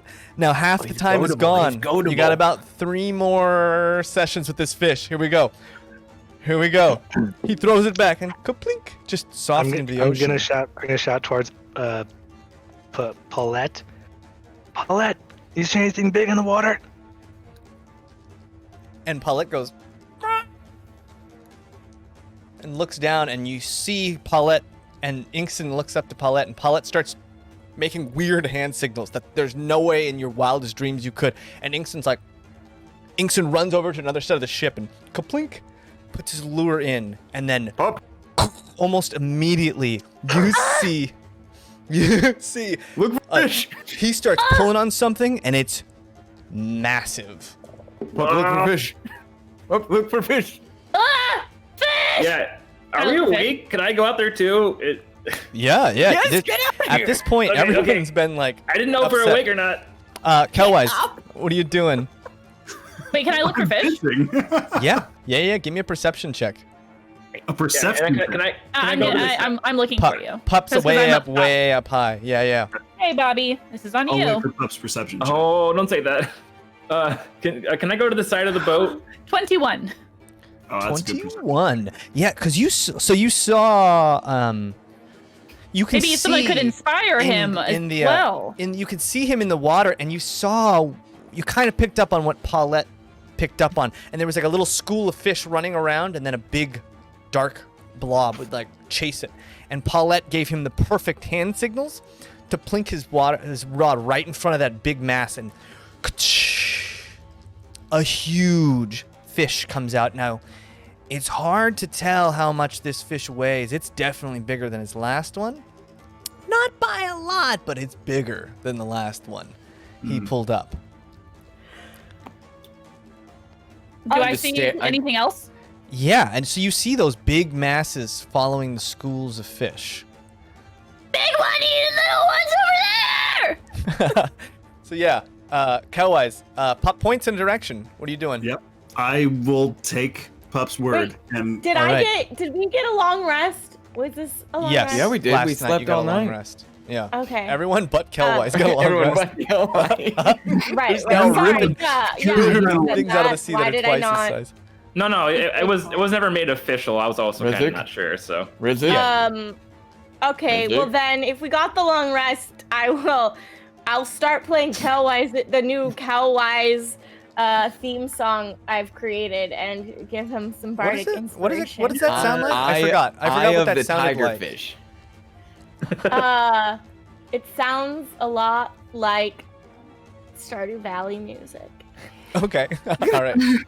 Cue Stardew Valley music. All right, Kelwise, you run over. Roll me a. You kind of see what Pup was pointing out. Roll a survival check.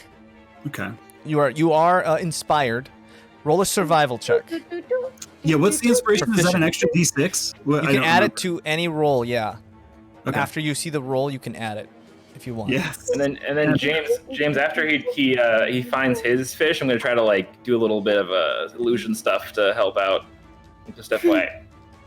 Okay. Yeah. An 11. An 11. Your inspiration. It's Inspiration. not quite enough to hook this fish. Now you can use your inspiration to try and grab it if you want. No, save it. You're gonna save it? Okay. Yeah, that big fish kind of, you put your fishing lure in front of it, weave it around, and it kind of deviates away from it, just barely missing it. Sometimes it just, you don't get them to latch. And Inkson just kind of sitting over there, you see one of his eyes just kind of looks at you like to the side, and he's like, I'm the best there ever was, buddy. The best there ever was. We'll see about that. Pup, give me a perception check. Oh, another 21! All right. Again, you're waiting, and you're like, boom, there, right there, big fish. Fish! What are you doing, Killwise? Casting again. All right, you run over there. Roll another. Oh, did Inkson stop casting? Okay. That's an 18. Okay. This is the last To turn. 18. Yes. Roll your D100 with advantage because you got that Inspiration, by the way. big fish. Inspiration. Yeah, I used it. I used the inspiration on that one. Okay. Inkson's not going right now. 70. Ooh. All right. Huge fish comes out of the water. You're not sure if it's bigger than Inkson's, but they're pretty close. And Inkson looks at you kind of like, oh no. And it's hard. It's very hard to tell. They might be neck and neck. Literally. How many more? Hard How to many tell. more? How many more rounds are there? There's one more round. Oh no! I'm gonna shout out Kelly Wise. It's kind of like, obviously he's not named Kelly Wise. Kelly Wise, big fish. And I point over to like, now there's a giant fish out there in the ocean that I created with a silent image. Okay. Oh God! Incent just throws his fish back, runs over, jumps with his pole. He's like, I got this. Oh, mother effer, you're mine. I'm gonna get you. Incent's so hardcore. I like Oh, it. he's not messing around. Incent's casts his pole, snaps instantly. Something huge on the line. Incent runs over, grabs his pole, and starts wrapping it around and around and around. I'm gonna run over and help him. Okay, yeah. So Riptide, No holds barred. Kelwise, you see a fish pop out of the water, and it is so big that you're not sure this wouldn't tip the boat on its side if he pulled it up. Now, he doesn't have it on the deck yet, but Riptide and him are pulling. This thing is huge, and you start to see these giant tentacle-like things coming off of this huge fish. This fish has got to be 20 feet long, and that's only the part that you can see. He is ripping this thing, and it is like, you start feeling the boat like sideways and moving, and he's pulling on this. What are you guys doing? I amp up the tension of my music. Okay, the music. Yeah. The music gets real super amped it up. Can there Maybe someone sneaky could help. do I see a barrel or something around where I can since the boat's leaning, we're just kind of tilted in their direction? Yeah, absolutely. There's at this point there's multiple empty kegs on the deck. Yeah, so I'm gonna try to aim one at them, but sneaky. Okay. Give me a stealth check. And I'm holding this fish like a football, the one that I have. It's not leaving this deck. It's 70 pounds. So Yeah, it's holding me. Yeah. yeah. You're just laying on top of it. laying on it. Like What a did you body get, pillow. Cornelia? 16. 16. Copy, guys. If it's good enough, I don't know. So you run over to the barrel. It looks like Riptide kind of clocks you, sees you running over to this barrel. You haven't pushed it yet, so he just sees you kind of run over there, but you clock that he clocks you. I'm just watching. It's not his first fish off. He knows. Things, somebody always dies at the fish off. Shoot. Go ahead. No, I was just gonna, is there a bigger fish out there? Did you say that there was a bigger fish on the other side, maybe? There might be. Okay, I So- just didn't know. So there this might is be. where Rez's minor illusion was? Yeah. It's pure insanity. He made an illusion in the water. He ran over there and cast it. But Riptide, give me a strength check. I could do that. While he's doing that, can I minor illusion giant ship breaking sounds on the opposite side of the ship? Yeah. Guys, these are our friends. Yeah. Would but you this not is a do this to your competition. friends? This is a competition. Alright, This is too serious. Riptide, give me a wisdom saving throw. Pup, what's your spell DC? That's a great question. 8 plus your int plus proficiency. Yeah. No, I think for me, I don't think it's intelligence. I think that I specifically. I don't remember. We were I messing with it. think that it's wisdom for me. Oh, wisdom. Yes. Yeah. I'm sorry. So 10 plus 2, 12. 12. All right.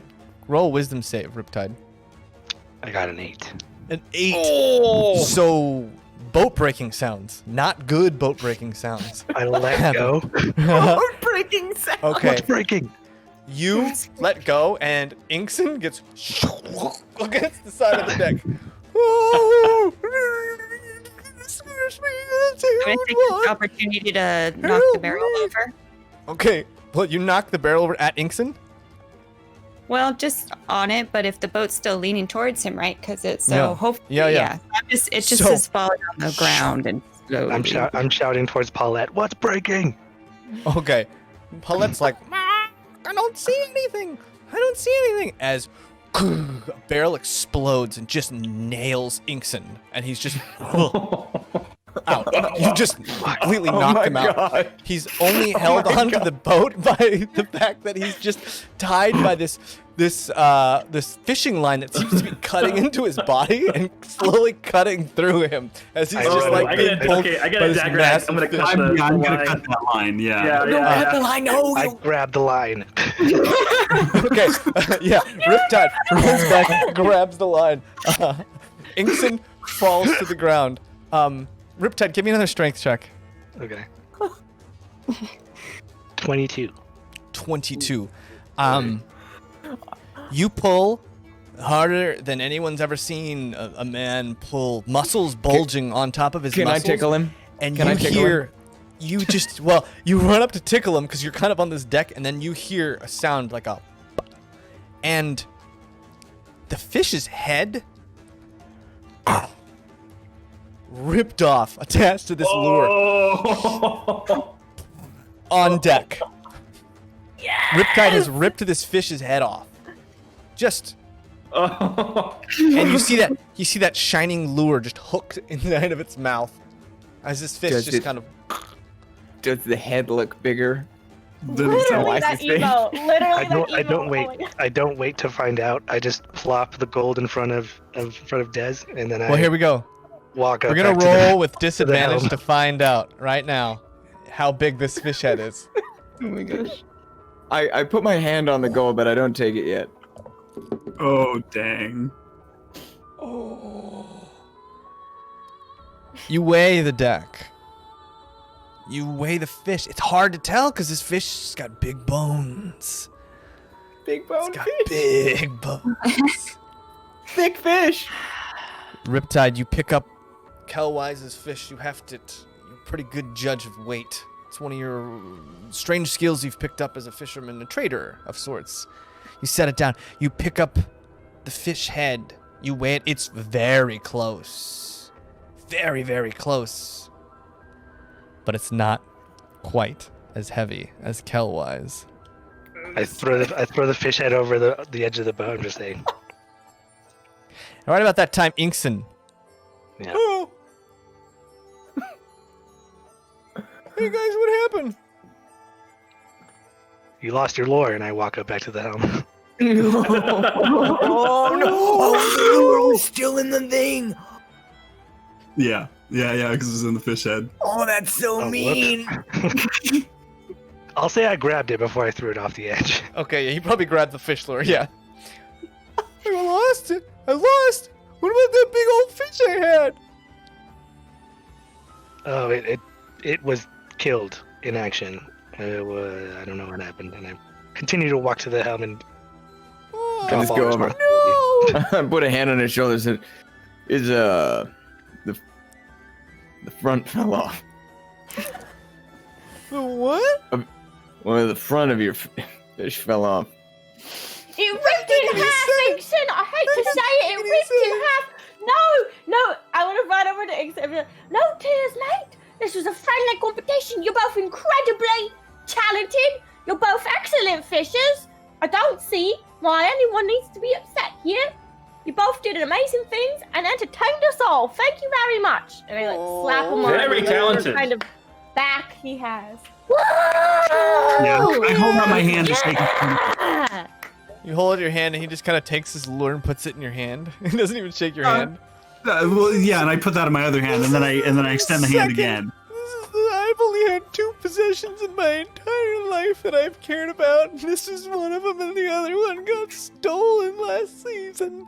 Oh, Can I give Cowwise a dirty look that's He like... shakes your hand with one of his flagella, and he kind of looks like he deflates in his weird way, and just like doesn't even look like his legs are moving, but he just kind of slimes his way to the deck and downstairs. I pass the gold sack over to Kelwise and just look at him like, you know what to do. Yeah, and I toss the gold sack to Inkson. Well, Inkson's already down. Inkson's already down the. Then I That's do. not what I meant. So you is throw that it. You throw that sack, and it savage? goes shoo, down into the pit, and immediately comes flying back out. I don't want your pity. I don't need your pity. I mean, at that rate, I just take the gold, but Yeah. Okay. I look at Kelwise a little upset. I'm also looking at Cowlies a little upset. I'm looking at everything upside down. I'm a little disappointed that I took as like one of his 2 only possessions he's ever had. That that hurts. That hurts quite a And bit. right as that happens, Still you did guys it. start to see the coast. It's a lure. These trees start to jut out, almost like a giant bush interweaving. You start to see these tall, spiky gray trees that intermingle with each other, and they kind of jut out of the coastline pretty jaggedly. This dense forest you're coming up on. You guys would know this as the Absinthe Forest. That is close, but it's like many superstitions about the evil and ghosts and such of this place. As you are now, it probably doesn't scare you because you just saw a whole entire city full of ghosts. But there's a lot to this. I've heard of this place. So is there like a spyglass or anything on Yeah, absolutely. on board? Paulette's got one in the crow's nest. Yeah, so you look through this and you notice like there's this giant canopy. The entire forest is so thick it looks like one big almost shield from the sun. And you notice as the sun rises, the trees almost move towards where the sun is. Oh God! Slowly, the trees move to block out the light from the things underneath. You just get this kind of cold feeling as you look upon this gray wood and these dark green leaves. Yeah, It's almost like this giant living being as you start to come up on this thing on the coast. Yeah, last time I got a feeling like that. Hoaxes or whatever that thing was showed up, so that doesn't feel good. And I turn to the bird lady and I just go, "Have you ever been in there? I've heard some hairy stories about that place." Wrong! Hairy stories about that place! No, I've never been anywhere near there. It's full of ghosts and evil. Why would I go there? Maybe you flew over to... Can you fly? Can I fly? That's so rude. You would never ask a lady if she can fly. I mean, I just did, though. No, I cannot fly.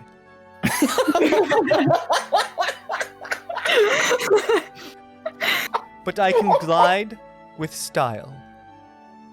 I believe it. I'm sorry to have offended.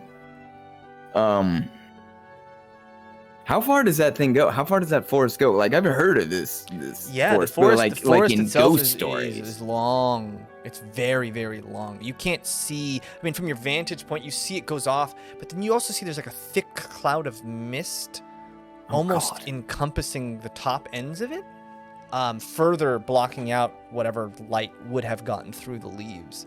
And it just kind of rolls into this mist off into the darkness. I mean, you can see why people are like, yeah, this is the evil place that no one goes.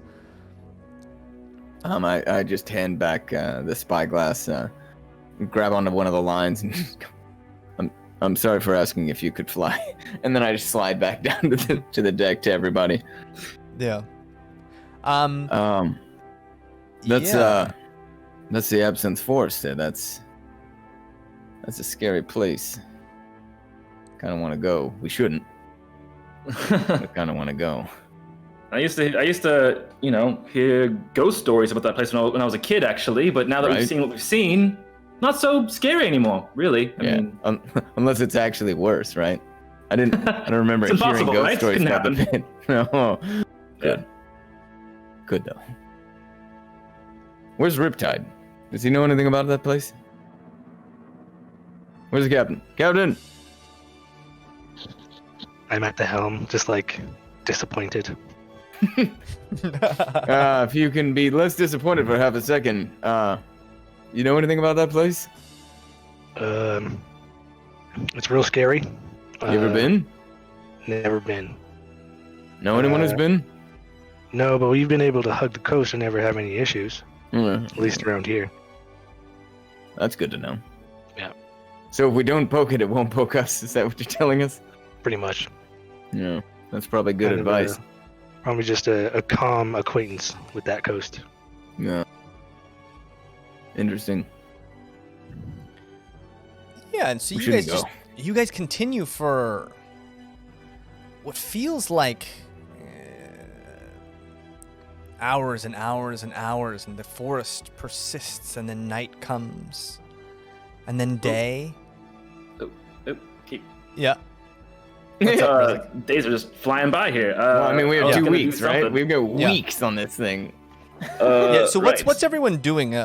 Time's gonna pass pretty quick. What's everyone doing in the interim? Kelwise, you look at that scaly, multicolored, and when Inkson calms down, he kind of comes and tells you this story about how the creature of the deep, Lake Immersel, is got the creature of the deep, and he tells you, if you look on the map, it's that big lake, but he tells you it's legend has it that the gods made it as a prison for this being of the deep. It's not actually a lake, it's a prison to keep this giant beast. And this is a scale from the beast of the deep, which attracts fish and such. So in these big saltwater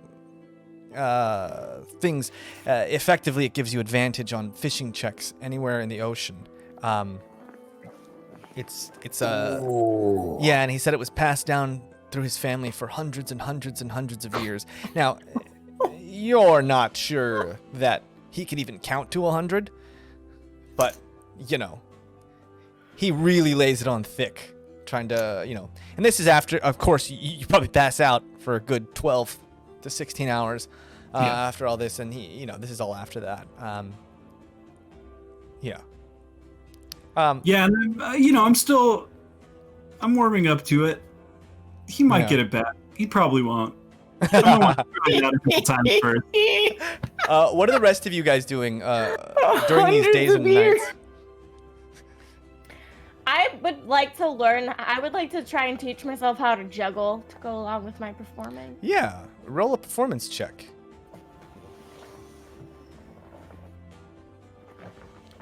And Kelwise, are you going to continue taking the helm? Taking rounds at the helm? I'll take rounds at the helm, yeah, and not to step on Trust's turn, but I have a couple things that I'd like to do as well at some point. Okay. Rezik, what are you up to? I'll let someone else go for now because I have a few things. Okay. So. Pup, what are you up to? List. Besides, I'm gonna hanging ask from around things. to see if anyone else speaks other languages, and I'm gonna try to learn them. Riptide, do you speak any other languages? I also speak Elven. I do too. She's like, disappointing. I know that one. Yeah. I know. It Yeah. seems like Frogrick knows I the know language. Giant. You know Giant? I know Giant. Can you teach me Giant? Can you teach me how to speak the big words? Do you like the big guys? I respond in Ragordubu. All right. Yeah. Oh, Pup, God. Pup, roll an intelligence check. Oh man. Well, here, hold on to that. Hold on to that, but it will be an I'm gonna roll intelligence with Eric check. dice too. Cornelia, what are you doing during this long journey? I have a list as well, but Let's get this laundry list. Just go. We might as well just go. Dresden, what are you doing? I'd like to find some clear space on the on maybe near the bow or the stern, and I just want to practice swinging around in a circle, and swinging my my herniax and just throwing it, and then when it lands in the ocean, just like call Like it a back to hammer myself. Yeah, I just Yeah. want to see if I can Mule near it? get good at just like hooking this thing at Yeah. people. That was be like the Leviathan from God of War. Cause Roll one attack with disadvantage. Okay. Because it's Just like hard once to in a while, swing you this just thing. hear like a sea creature just like get hit with it. It's like the cries of dolphins. Disadvantage, you say? Mhm. Because one of them's a 19, and the other What's the one's a other 1. Oh. I'm going overboard. Critical fumble chart. Critical fumble chart. Here we go. Damn it! Damn Here we it. go. Yes. What is that? What is that? Oh no! I got You're a rolling on the chart. I don't 99. even get to roll on the chart. I got a No. 99, which is very bad. It says roll 3 times on the fumble table. All right. Give me 3 D100s, Dresden. Oh boy. No. Oh god, I'm gonna sink this ship. Okay, Bobby dice. Bobby No! dice. Don't use my dice. Okay, that's a 15. 15. Two of them, okay. you say? Yeah. 56. 56. I don't Okay. know if high or low is good. Yeah. And an 96. Ooh. Hope everyone can Everyone's swim. dead. I chopped down the mast. 1, 2, 3, 4. Cornelia, I roll care a somewhere. dexterity saving throw.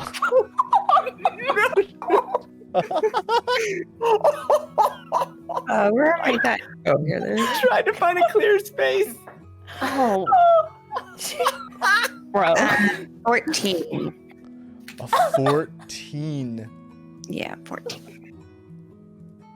Oh, Unfortunately, no. Cornelia, for you, Like, this axe. They're gonna get cut in half. He all day he's been throwing it off the edge of this boat and catching it. And one of those times, he trips, stumbles, falls. The momentum, shoo, it's head level with you. You jump out of the way. It doesn't cut your feet off, but when it hits the ground, it splinters and explodes. And it just the handle comes flipping up and wham, smacks you straight in the head. Dresden, roll a d20. No. you're gonna murder me. I'm not sad I took your gold. Okay. Karma's a bitch. That's not how any of this works. And what am I rolling? I rolled Just one a D20. D20. What was just it? one D20? Yeah. It was a 4. Just straight 4. I rolled a Okay, D20. It's straight Cornelia, 4 bludgeoning damage. Wham! This herniax. You kind of get a small, like, you feel what Zaj must have felt when he just took that thing and smashed it. Just a little taste of what this thing can do, because it just kind of swiped you by you. It wasn't even the axe, wasn't even the big part of the heavy chopping part. But wham, it smacks into you, and you take 4 bludgeoning damage as this thing buries itself into the deck, just shearing a huge piece of wood. Oh, who's throwing axes? 4. Just run over. I am so sorry. And then I just start pretending to her wounds as best I can. I What? noticed that. Yeah, the deck And now I'm gonna has. walk over and I'm just gonna look at Dez. Yeah. I'm gonna say this one time and one time only, Dez. No more axe throwing. I think that's fair. I think it's a good rule. You hear that, everyone? No more axe throwing on the boat, the ship. You do me a good kindness if you can relay that to the rest of your group. Consider it done. Is the bit that got like sheared off still on deck? Well, it didn't shear off per se. It's like the wood, it hit, it cut, and the wood. It's like just a giant splinter sticking straight out of the ground now. It's gonna like pull it sheared out and wood. just kind of just press it down. Yeah. You know, it's like, oh, that should Okay. be. Yeah. Rezik, what are you and Cornelia? Just start naming off some of the stuff you want to get done during this thing. Well, Cornelia can go first. So my main 2 things, I suppose, I want to fish with Killwise, and then I want to learn maybe some magic from Rezik. Oh, okay. Yeah. All right. Which one of those things are you gonna do first? So you can kind of, I'm just saying, like, you can kind of focus on one thing at a time. When you're learning like a new skill, it's kind of like you can do like 1 day fishing, 1 day magic, or whatever you want to do. So just kind of think about what you want to do first. Well, I guess the magic, if it depends if Rezik's available, because Kelwise is driving the ship right now, right? Steering the ship. Yeah. All right, so Rezik, what are you doing? Yeah. So Cornelia approaches Rezik and asks that, and actually, how does Cornelia approach Rezik and ask that? Dang it! Just wondering. You're making me ask. I'll be like, I'll go over with my head hurting a little. Glaring. Okay. What happened? As Maud says, Dresden and Cornelia now have red streaks in their hair. Are you alright? Well, I think I'll be fine, but I need to learn some stuff to pay him back. Oh, alright. What are you trying to learn? Well, you had started showing me how to do that mage hand you do, I think you called it, where you can pick up stuff. Just some extra limbs. Cornelia, you have a strong interest in magic. Yeah. I think it's fascinating what you do. I think maybe I can do some of it. I mean, I've seen myself, I don't know, I just think about some things and stuff appears. Maybe I can do more. I don't know. Well, I am truly touched. Wow, this is very exciting for me. Yes, we should get started immediately tomorrow. I'm gonna write you up some paper about some of this stuff, and you can read it overnight, and it'll be amazing. I'll have a whole study for you for tomorrow. And then like he goes off on a whole like half an hour rant about like the course study and like all this stuff, and like how tomorrow's gonna be amazing. And at the end of it, he gives you like a sheet of paper that kind of is basically like a rundown of like what magic kind of is. Like he like writes a little essay for you. So magic. Okay. All right, I'm gonna go so off. your apprenticeship kind of begins, and every day that Rezik spends with you, you get closer and closer to learning magic as he sees it. And Pup, every day. I was just saying, go Pup, ahead, every day you're spending time with Riptide, learning how to speak giant, which is fantastic. Dresden, not allowed to throw the axe, but can still swing the axe if you did choose to do that. Maybe not. Also, there's magic lessons going on. There's boating lessons going on. You could, be privy to either of those. Trust is also got a laundry list. I mean, I wanted to juggle and I wanted to practice mimicking other people's accents. Okay. Yeah. So, who are you going to focus on first?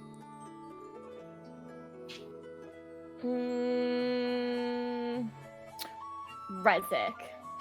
Ooh, okay. Yeah. So, every day that passes Perfect. that you guys practice these skills, you're going to roll a d20. Pup, yours is intelligence. Cornelia, yours is intelligence. Rezik, you're teaching. So, you're not really learning a new skill, but it's necessary for Cornelia to learn magic for you to do that. Kelwise, you're going to be rolling survival for your boating checks. And trust, performance. Yeah. So every day that passes, roll a d20 and keep adding this number up and up and up and up. And when it hits 100, you've basically reached the first level of that new skill. You've kind of got a novice grasp on this skill. Yeah, That's kind of how I know we're trying to. Skill? No. Sorry, like, because I'm doing 2 things, so I roll 2 for every day? Or... Yeah. Well, we'll say you focus on. Yeah, sure. Yeah, your juggling will be an acrobatics check. Okay. Yeah. All right. So the days pass. We'll say 3 days kind of pass as you're just going along this gray coast. Rezik, sorry, Bobby, you had something. Sorry, I know you're trying to go fast, but I have just a few things I wanted to do. I think Jason did too as well. I'm not sure. I do, but you're first. Mine are quick. Okay, I'll make it really quick. So basically, Rezik like writes a lot of like to-do lists, and like on that first or second day, he wrote a to-do list, but he called it the fix everything list. So he's gonna like kind of like try to find ways to help everybody out. So he wants to give Kelwise a mission, and he's gonna just quickly kind of just RP this. He wants to shake your hand first, Kelwise, and say, by the way, congratulations on winning that competition back there. That was amazing. Thanks. I think you had a lot to do with it, actually. So it was a team effort. But I just want to say, he was kind of being a sore loser, in my opinion, and you gained that thing fair and square. But just my opinion. I appreciate your opinion. Thank you very much. I don't think that was shared by everyone, but I agree. Well, anyway, I wanted to ask you, I need some really fine inks for some spells I'm going to be crafting soon, and I was wondering if you can possibly try to hunt for a squid or an octopus of some kind that I can extract inks from, if possible. Yes. You mean the one that's not the guy that's below deck? And Kelwise, roll a knowledge nature check. With advantage. Because it's fishing. Well, there was a natural 20, so on the first there one. you go. You know that not all ink is created equal. You know that some things in the ocean, and most of it comes from the ocean, and that's why it's actually kind of expensive. Ink is very, very expensive because it's hard to obtain. But some ink is much better than others, depending on what you get it from, how mature. Sometimes the more mature of a species will have ink that runs a little less. It's a little bit more viscous, doesn't bleed, and so these finer inks can sell for more. So when you might not know what he needs it for, but you know that there is a quality to ink. Not all ink is created equal. And a lot of times you've heard that like wizards will pay a lot of money for very expensive ink. So I'll impart all of that to Rezik and also say, I will do my best to catch anything that you need. Any way I can help you, I will be happy to. Well, you are the best, and that's been proven. So I have full faith in you. And you had to hear just off to the side. Sore loser. Block it out. All right. Block it out. Yeah. And then I also gave Cornelia that handout, kind of like Hank Hill with his pamphlets of like, check this thing out, and then come back tomorrow. So we will do some more of that tomorrow or the next few days. And then I wanted to just like help Camden out a lot. Try to get him to eat, try to get him to drink, if possible. Yeah, and it seems like Camden a little bit. Camden has gotten out of his barrel, but only to move farther into a corner. And you leave food, and it seems like eventually it gets eaten. It's still incredibly emaciated. God, I can't. Eating, drinking a little bit, not a lot, but a little bit, but only when no one's looking, it seems. Still rocking back and forth. It almost seems like the sea is good for him. He started taking almost a rhythmic approach to just rolling with the sea. That's great. His kind of a delusional state. Okay. And then also, sorry, one final thing. I wanted to walk over to Trust while she is practicing juggling. And I wanted to just like kind of do a back and forth. We don't have to play it out if you don't want to, but just about like, her stage performances. We got time, Bobby. Okay. We don't have to play it out. Sorry, so quickly, Trust. What? Yeah. Jason Rezik. Right, Trust. Eve and I were watching you perform right now, doing juggling, and it's very impressive already. And I wanted to talk to you because we saw Gilliga, and she has these amazing different like dresses she puts on between each act, and like makeup. And have you ever considered like doing any of that for yours? Are you telling me I ain't pretty enough? Oh, of course not. But we can always add some more flair to your performance, obviously, right? It's never a bad thing. We all love more flair. I mean, I suppose I never thought about it before like that. No, I never had any money to do that, but I suppose it could be fun. Oh, wow. That was a terrible thing to ask you. I'm so sorry. I didn't consider that at all. Oh, boy. It's all right, mate. I'm used to being poor. I grew up an orphan in a... What are they called? Pub. Tavern, playing music. It's fine. Right. Well, anyway, I just think you're amazing, and your songs are really good, and I just want to make sure that you have the best performances possible. So, if I can help in any way to help you with makeup or whatever you need, just let me know. I want Tress to suddenly her eyes light up as she realizes how fun this could be, and she's like, "Right, yeah, let's do that. This could be a lot of fun." Great. Especially with my disguise self spell as well. We could really zhuzh it up a bit. Yeah, that sounds awesome. All right, well, I go back to your juggling. I don't want to keep you, but that was all right. And I just walk away awkwardly. Just so you know, Trust is so amused by how awkward Rezik always gets. She does not understand why, but she's like, all right. He's just very impressed. He's very impressed by an artist like Trust. So anyway, that's all I wanted to do for that day. So you guys spend the next 3 days sailing across the coast. Everyone roll a d20 and add your whatever I said for your skill, and just kind of add these up towards what you're getting towards. So this is 3 minutes? Yeah, 3 d20s. Add whatever skill I said was associated with it. 3 more, or just just the adding it. first 3? I have to -1 to every single one of these. Yeah. Intelligence. Languages are tough. Languages are real tough. At least you got Riptide teaching you, because it would be way harder without someone who knew the language. It would be nigh impossible. I cover the swearing and bad word section very thoroughly. Goo goo. 3, 4, 20. So is that 3 extra days, or just the first 3? Three d20, 1 for each day, and then add. You're learning to. Yeah, I did that. I just didn't know if it was another 3 days or not. Oh no. So it's just that you guys have been on the sea for almost a week now. You come up to this huge. You start seeing these huge dots on the horizon, in the water. Hard to tell what they are, but you hear up top. Riptide, it does seem we are reaching the strait. Confirmed. Everyone, all hands on deck. Okay, and everyone kind of jumps up on deck. Pup, that Pup joke comes never gets flying old. seemingly from the sky. Yeah. Before we all join in and group up, I'm gonna pull Pup aside.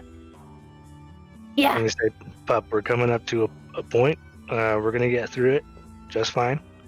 But from then on out, after we get past there, and I'm gonna get very quiet and whisper. My ears just go down. Yeah.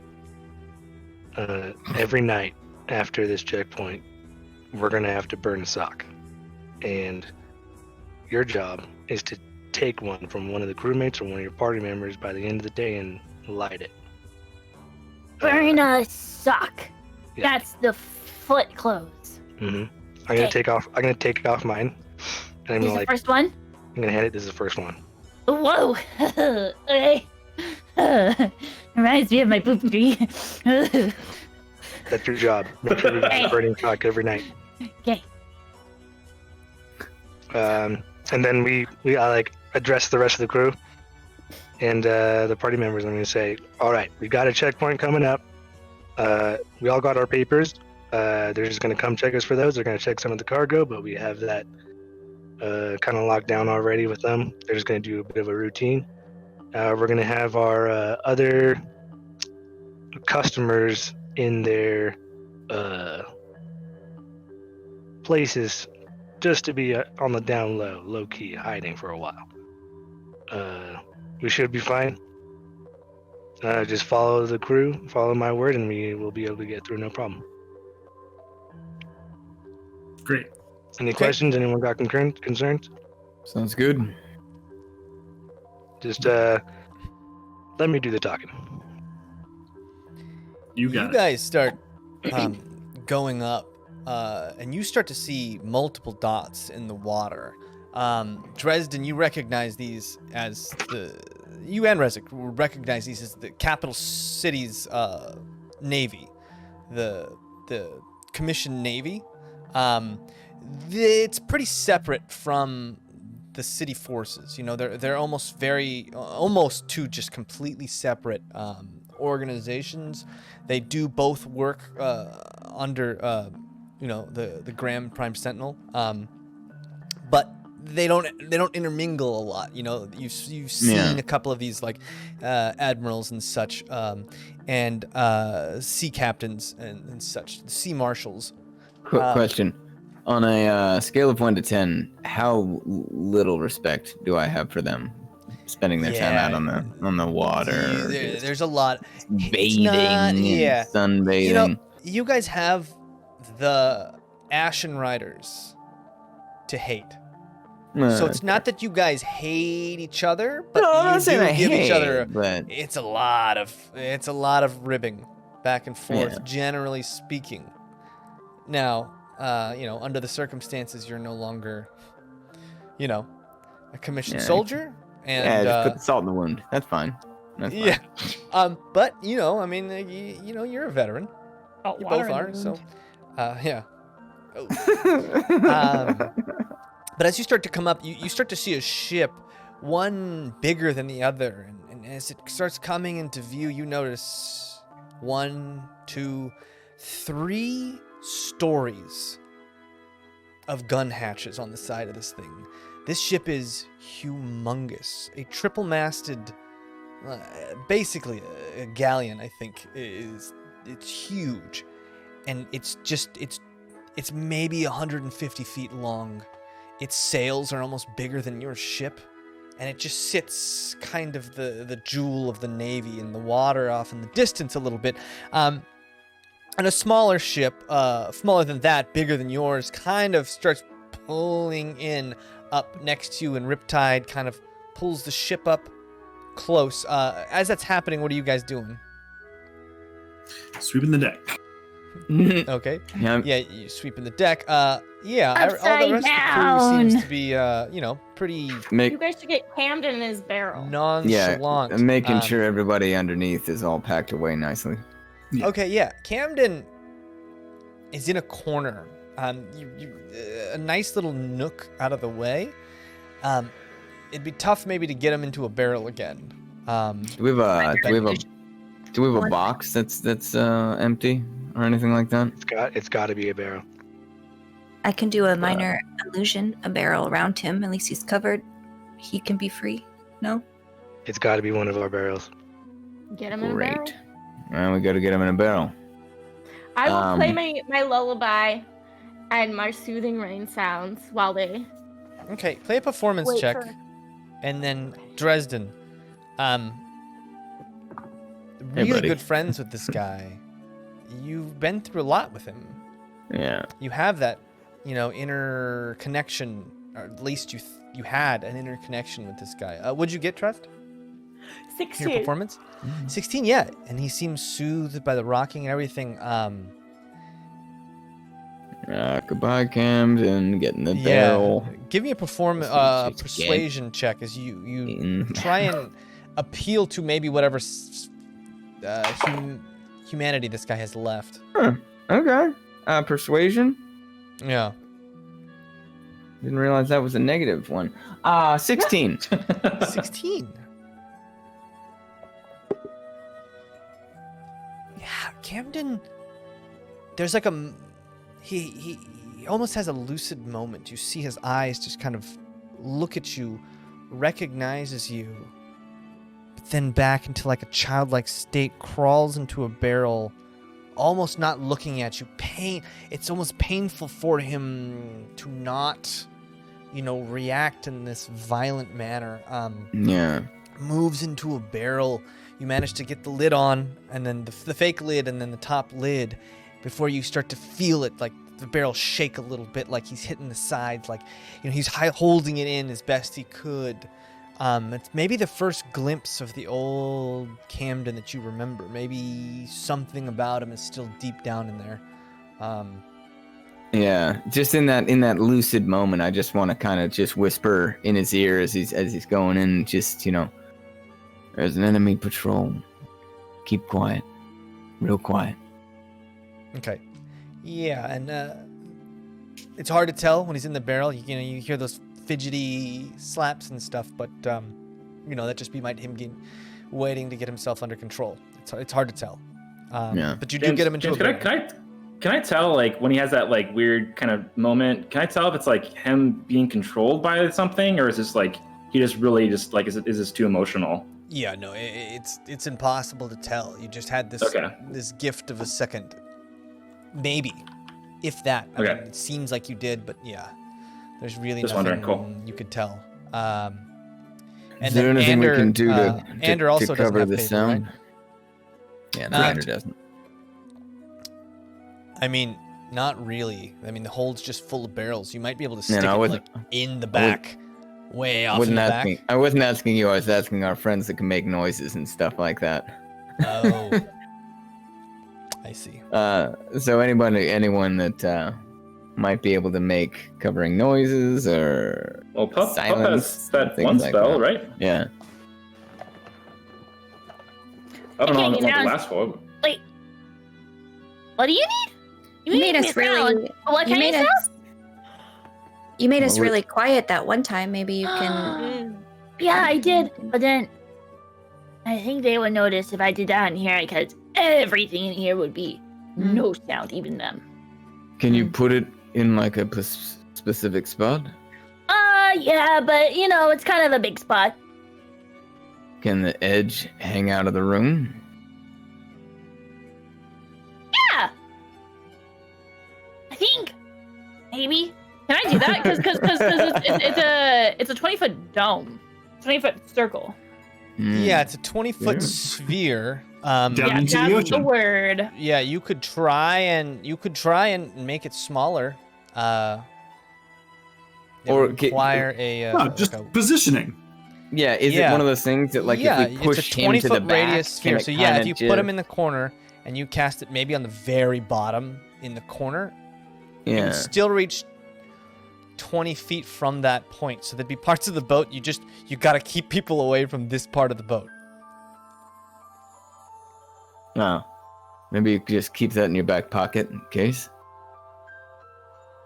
I don't have pockets. Good point. I have a bag. Keep it in your bag until Okay. maybe it's time. I like open and just put nothing in it. Close it confused. Good. I'll tell Okay. you. All right, so you guys get these barrels loaded, and they take that plank and they lay a plank against the side of the ship, the lapis lazuli, and a man in a bright, gaudy looking uniform and a big old hat with a little feather coming out of the back boards the ship, and he's pretty handsome. Not young, but you can tell, like, his hands don't have the same calluses yours do. That kind of guy was probably an officer pretty early in his career on the sea, and he kind of marches up and sees Riptide. Hail, Riptide! Hail, Marshal. Always my favorite man to see. Well, I making just another gotta check some papers. You know the drill. Yeah, of course. All right. And, Papers, everyone. he kind of notions, and a young boy kind of comes running up and just looks at all the papers, like a pretty young boy, maybe 12 years old. Looks at,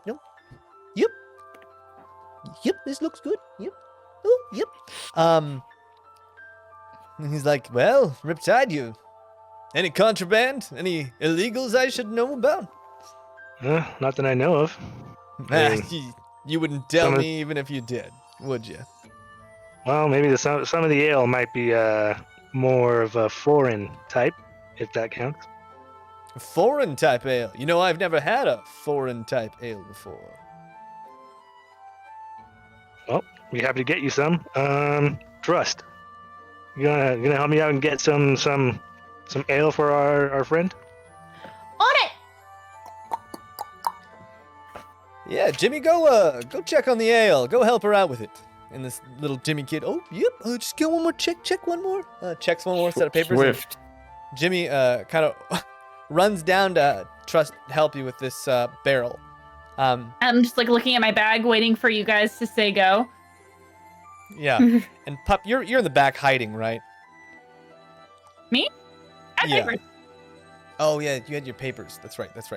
You're waiting to cast it on that side. Yeah. Okay. Yeah.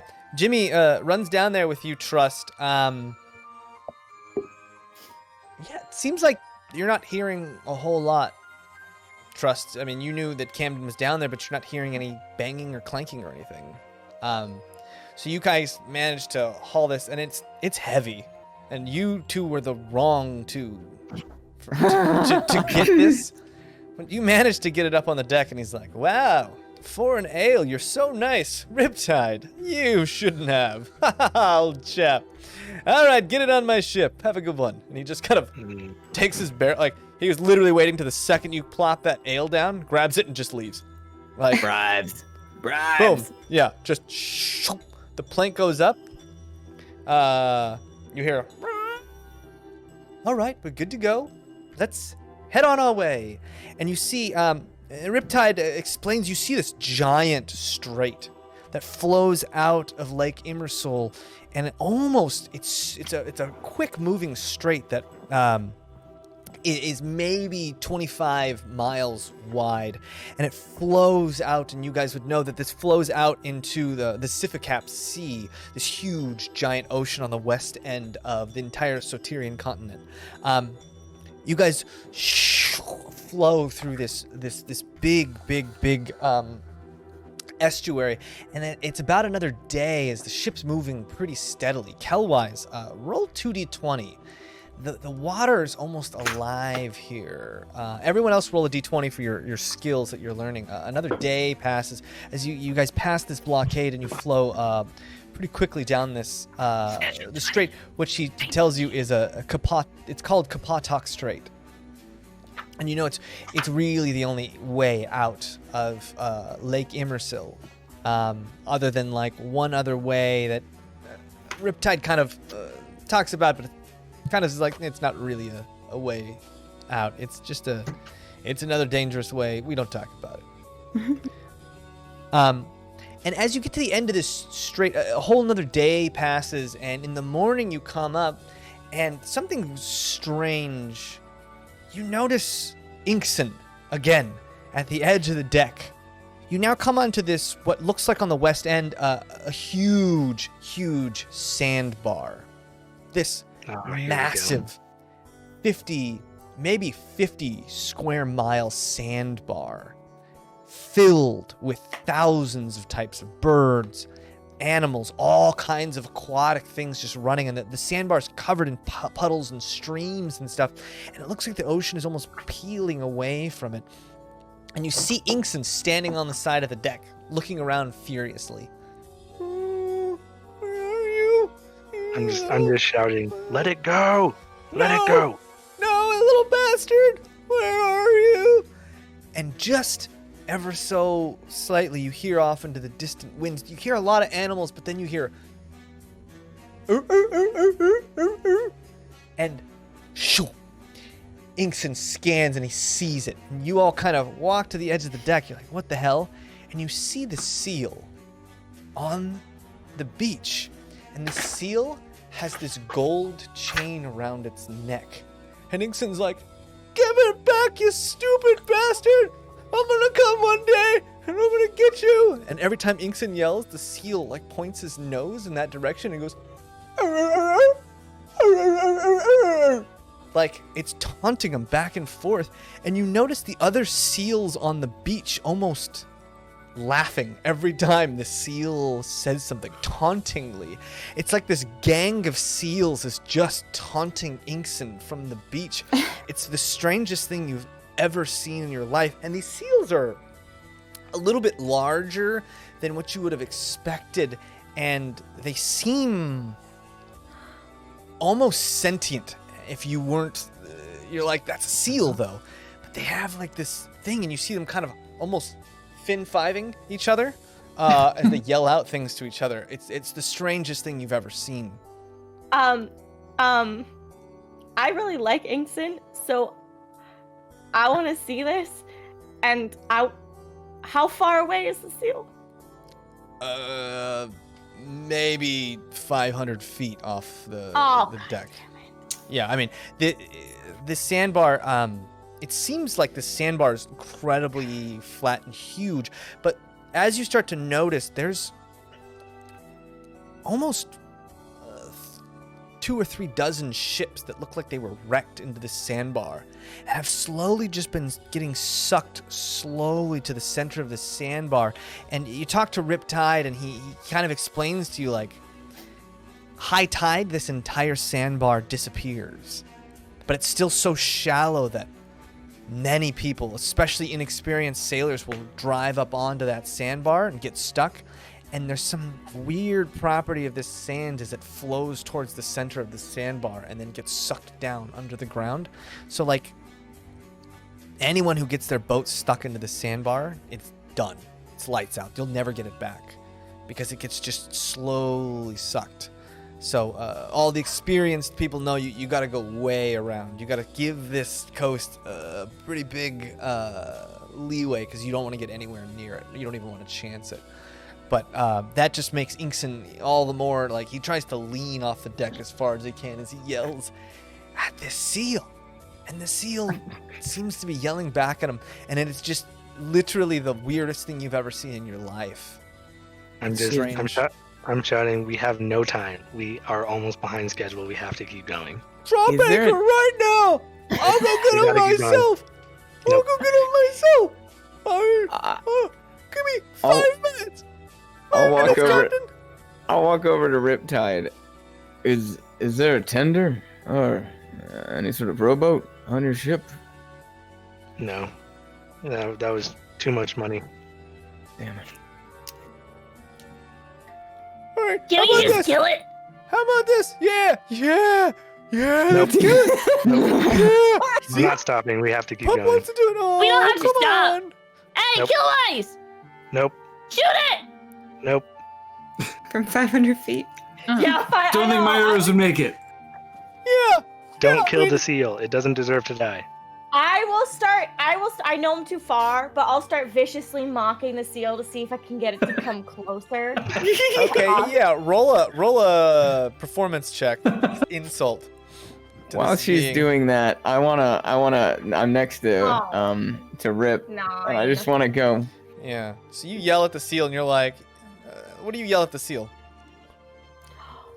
Oh, you flubby flappy, sorry excuse for a sea creature! Look at your whiskers! Why don't you shave your face? You weren't those whiskers! You're so stupid looking! Seal 5. Seal 5.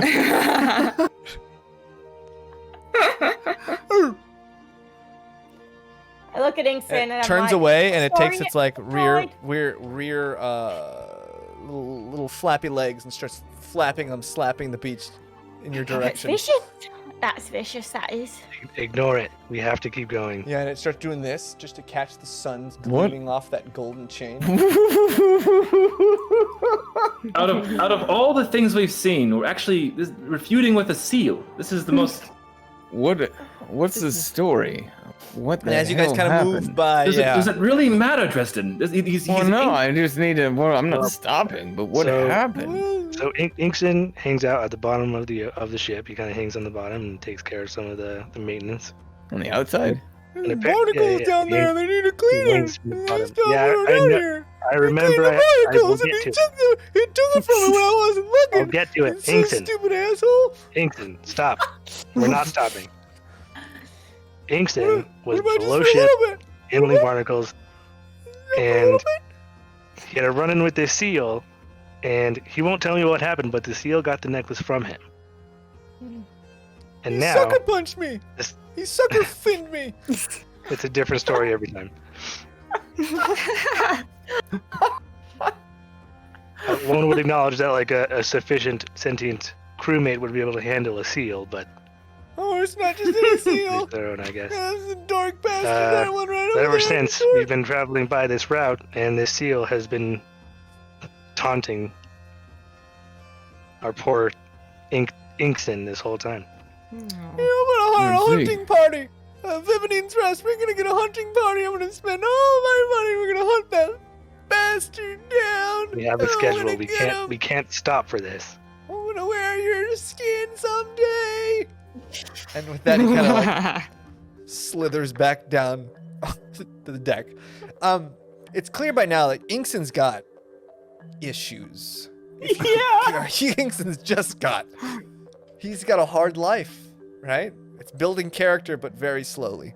From there, you guys kind of start pulling around slowly around this, giving that giant sandbar called Free Man's Rest. You move around it, giving it a wide berth just to make sure you don't get stuck on that. And in the distance, you see this big brownish gray spire that seems to just shoot out of a beachhead, a little island off to the side. And on this giant spire, you see thousands and thousands of what look like mostly birds in this almost beehive looking spire, huge spire that goes up 100, 200 feet into the air, just seemingly out of nowhere. And you just see thousands of bird nested all over this catacomb of different holes and such. And these huge armored crabs on the small little beachhead, massive, maybe 15 feet long from claw to claw, crabs with this thick carapace that almost looks like steel full plates on these things. And they just kind of sit on the beach running and nipping at stuff here and there. And as you see some birds kind of fly by, they periodically just shoot into their shells in this defensive position and look up at the sky. The hell is that? Is Kelwise? Where's Kelwise? Hey, I'm here. Come over here and let me ask you something. I put the broom down. You ever see crabs that big? Not that big. I mean, they look big even from this far away, and we're pretty far away, so that's got to be a pretty big crab. Yeah. Well, I mean, it's kind of a long story, but look up at the top, all of you. Yeah. Is there Yeah, and another it stretches chain? way up. Everyone roll a perception check.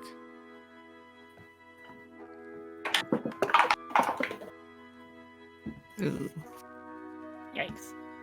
13. 8. 10. 8. 11. Yeah, Wow, we're yeah. all Bright out. None of bright you out guys today. see anything up there. What's up What there? It's just Yeah. flying birds and such. Well, I was hoping to catch one kind of in the distance, but there's two parts. The first is that crab meat is delicious. If you ever get the chance to get some, you go get some and fry it up. It's real good. But it kind of works out that they're there, and it's kind of hard to get to because if you go up top, there's these like bird ladies. They're these creatures that look like women with really long wings and really sharp feet talons. Like they kind of trick you, kind of pretending like they're human, but they have this very carnivorous kind of drive to eat meat and take it and fly it back up there with them. So those crabs, delicious, but you can't get through that shell, and those flying things try to like come out and crack that shell, but they never can. Oh. But that's why it's such a delicacy, because those crabs taste incredible, but those flying those flying ladies, they're something else. They'll tear you up.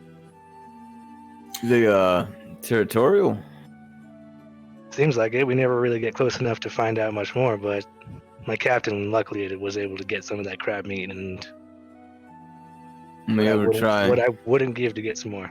You ever try shooting at something with like a ballista from a distance with a rope and just dragging it by? We're working on the funds to attach that type of weaponry in case we need it, but I'm afraid we haven't gotten there yet. Yeah. You never heard of anyone doing that though? Captain did, my old captain, but a long time ago. Yeah.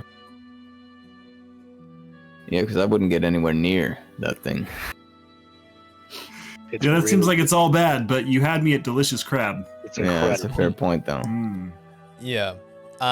So yeah, you guys kind of talk about that. You don't see anything even close to resembling what Riptide was talking about, but you know, there's no reason not to trust him. Does Inkson have a beef with any of them? I haven't heard him. If we stop any more longer, you probably will find someone to have a beef with. Probably don't want to do that. Yeah. 2 more days pass. Pup, you have the task of collecting socks. Yes, which I have been doing. Okay, we need 2 socks. Whose socks are you taking? I didn't even know I wore socks. I offer both That of was my mine thought. gladly. You have hooves, right? Don't you things have hooves? It's a secret mission. I'm doing this secretly. I'm not telling anyone about this. Oh, Oh yeah. What's his sock? Why are you I'm gonna holding socks? steal. I don't know. I'm gonna steal one of. Why do I always forget? Kelwise's brother's name. Ander. Ander? Ander. I'm gonna steal Ander's sock. Ander. Okay. Ander's. Roll a stealth sock. check. Okay. Oh my god. Dirty 20. Okay, yeah. Nice. Anders gets drunk like he normally does in this booze cruise, and just kind of falls asleep on deck, and you easily just walk up and you're like, oh, sock, mine. I'm just picturing like Rizzo the Rat's cruise on Hobbit Island. Nice. Yeah. So yeah, 1 sock. Where's the second sock coming from? You know what? Tiny Toes always be stealing stuff. I'm gonna steal her sock. Oh, Ooh, all right. Roll a stealth. Or I guess a sleight of hand. Well, stealth first. 17. All right. Tiny so you, socks. you sneak up on Tiny Toes as she's sleeping. Now roll a sleight of hand. I don't sleep.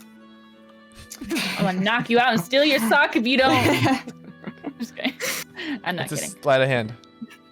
19. Ooh, yeah. The sock Thank was you, too big Airfay. anyways. Yeah.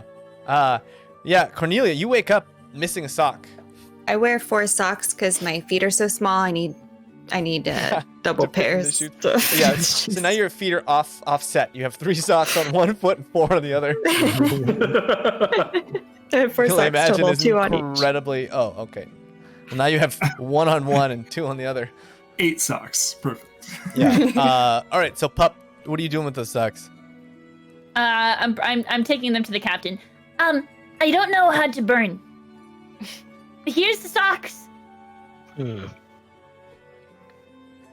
I guess I give Pup a candle to help. How do you make it do the light? How do you make fire? I'm pretty sure we have like flint and steel. Yeah. So we like. I'll give her flint and steel. Rezek is nearby reading a book and just goes presto and puts lights the candle for them. Yeah. That works too. Put it out. Nope.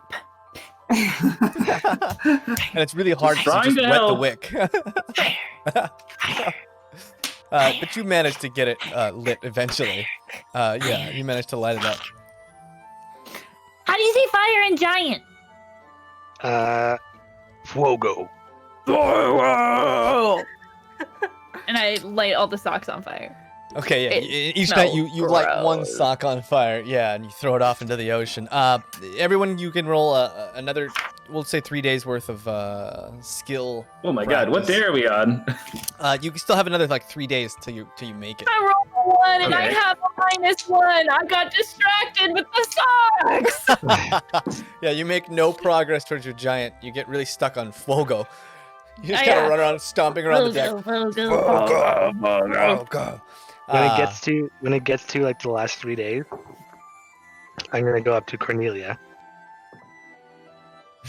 I was sweeping. No, that one's Kelwai's job. You shouldn't be doing that. Yes. I'm gonna pull out Very a small wooden chest. And I'm gonna put it on the deck in front of you. And I'm gonna say, I have barnacle duty, and I don't want to do it. So, you haven't had a chore this whole time. What do you say if we have a friendly competition? You get this treasure box if you win. You have to do my chores if you lose. What are your chores? Barnacles. You got to go Oh, underwater and you got to barnacles. start scraping them all off. Or this chest? Or this, does it have something in it? Yep.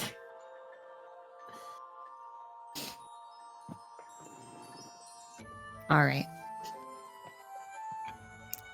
What's the I ho- competition? I hold out my arm. Or what's the, Gotta shake first. before I know what we're doing? Then we got a deal. All right. As Cornelia shakes my hand, I'm gonna say, Paulette, it's time. It's time. All right. Well, let me get you outfitted, Cornelia. And my Paulette gosh, goes what do under I deck do? and pulls out this giant, what looks like a long glass dome, and with a little hook. She says, "Please get inside." And there's like a little handle inside. All right. I'm going to get Okay, so inside. you kind of fit yourself inside, and Paulette and Frogwick Wait, slowly lower this down. I heard that right. Where I'm down. cleaning the barnacles now, or we're having Yes. a competition? Oh, I'm just Wait, no. okay. If she loses, that's when she has to do the barnacle thing. Oh, I thought you were trading the chest. I It's see. probably be more descriptive. I'll need the ball now, Paulette. Oh, I see. Yes. She flips the crowball to Riptide.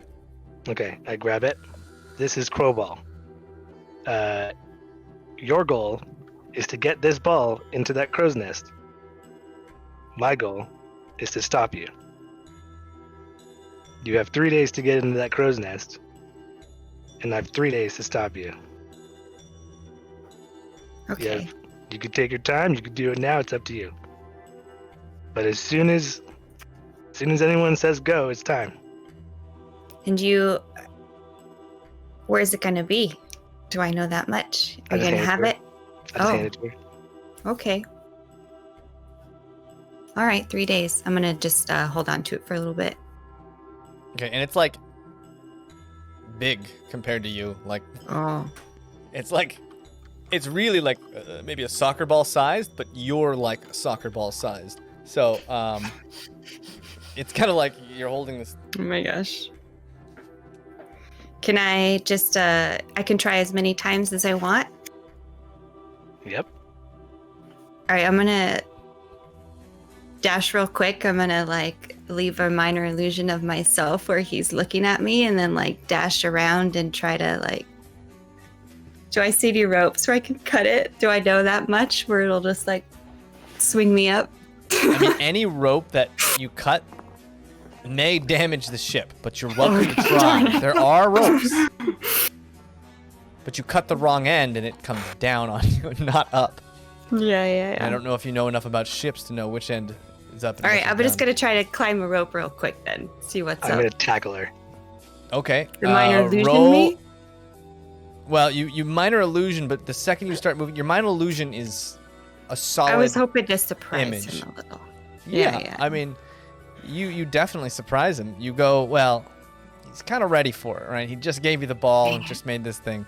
But you go dashing off. Give me a contested grapple. So Cornelia roll acrobatics and Riptide roll athletics. I rolled a 24. Cool. Jesus, I got a 14. All right, yeah. Riptide. And then Cornelia hits the ground.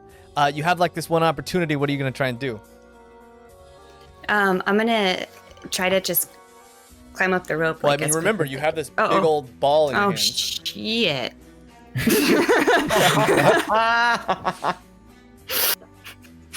Wah! Could I, like, as I'm doing it, because I still have my big backpack, like as I'm running, can I try to like just toss the bag or toss the ball? You do have a giant backpack. All right, yeah. And then Roll an acrobatics check to see if you can flip it up, land it in your backpack without, taking way too much time. 19? A 19, yeah. I mean, so skillfully. Shoo. Jukes Riptide. Whoop. Ball in the backpack. Your hands are free, but Riptide's now up, ready to jump up and grab you. So you start climbing. Riptide. Cornelia's climbing. Roll an athletics for climb. What are you doing, Riptide? I was gonna throw one of my short sword and try to cut the ropes out the drop. Oh. Okay. Yeah. So Riptide throws a sword. So roll in a dexterity attack, I guess. Riptide. I don't on your play. short sword. Cornelia, roll in athletics for climbing. 23. Ooh. Oh boy. Ooh.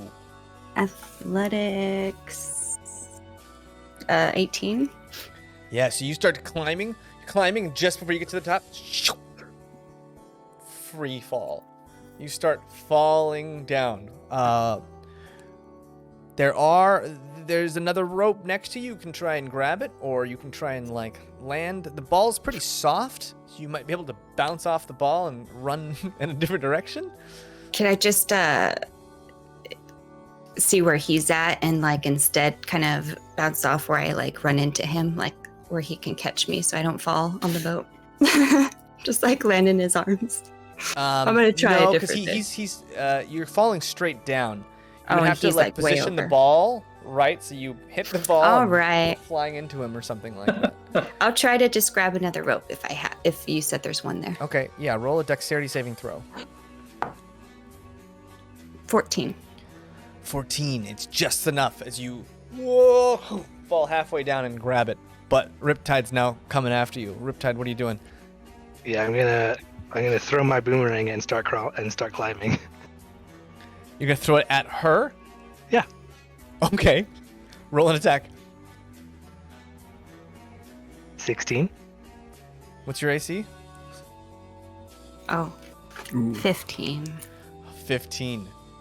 Roll damage. My big ass boomerang. Oh boy. Here we go. Oh no, I'm gonna die. No. What? Non-lethal, for sure. 17. Cornelia, you grab this rope, you look to see where he is, and right as that, I'm knocked out right now too. black. And you fall, and you guys just see Cornelia, and then fall into the ground. Just Oh, wait, splayed 17? up. Oh, I have one left. Oh my gosh. You have 18 health? I have one left, one life point left, yeah. Oh, okay. So yeah, poof, you fall to the ground, dizzy. You look up, you see Riptide. He started climbing a rope and then catches his boomerang. What are you doing?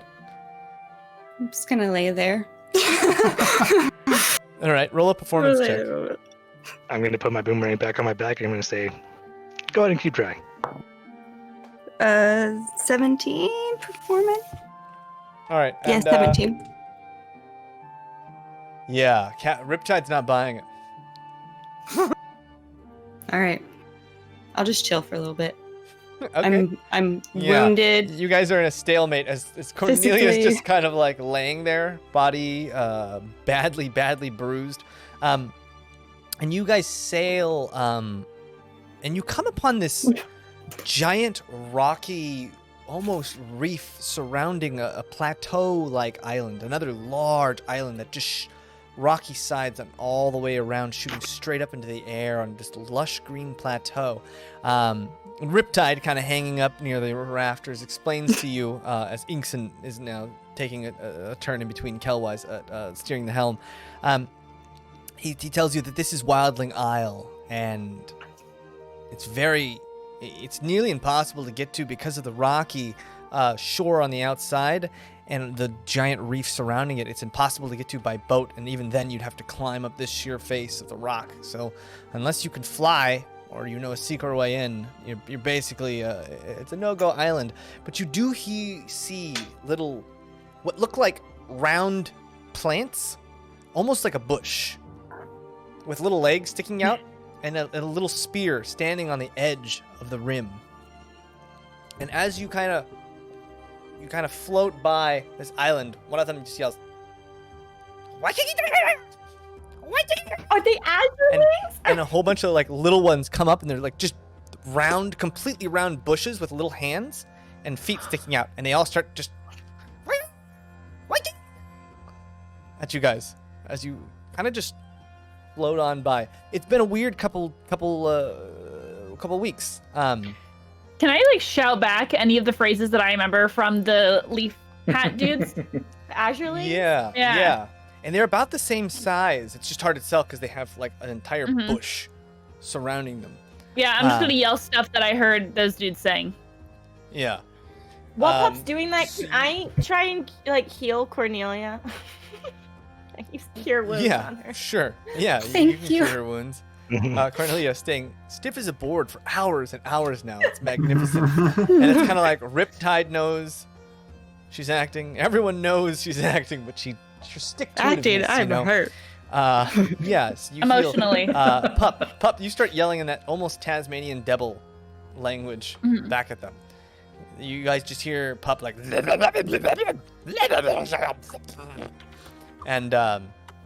it doesn't seem to. You start yelling that back, and they stop for a second. Yeah. And they like shake their heads. And it's just a series of that back and forth for hours.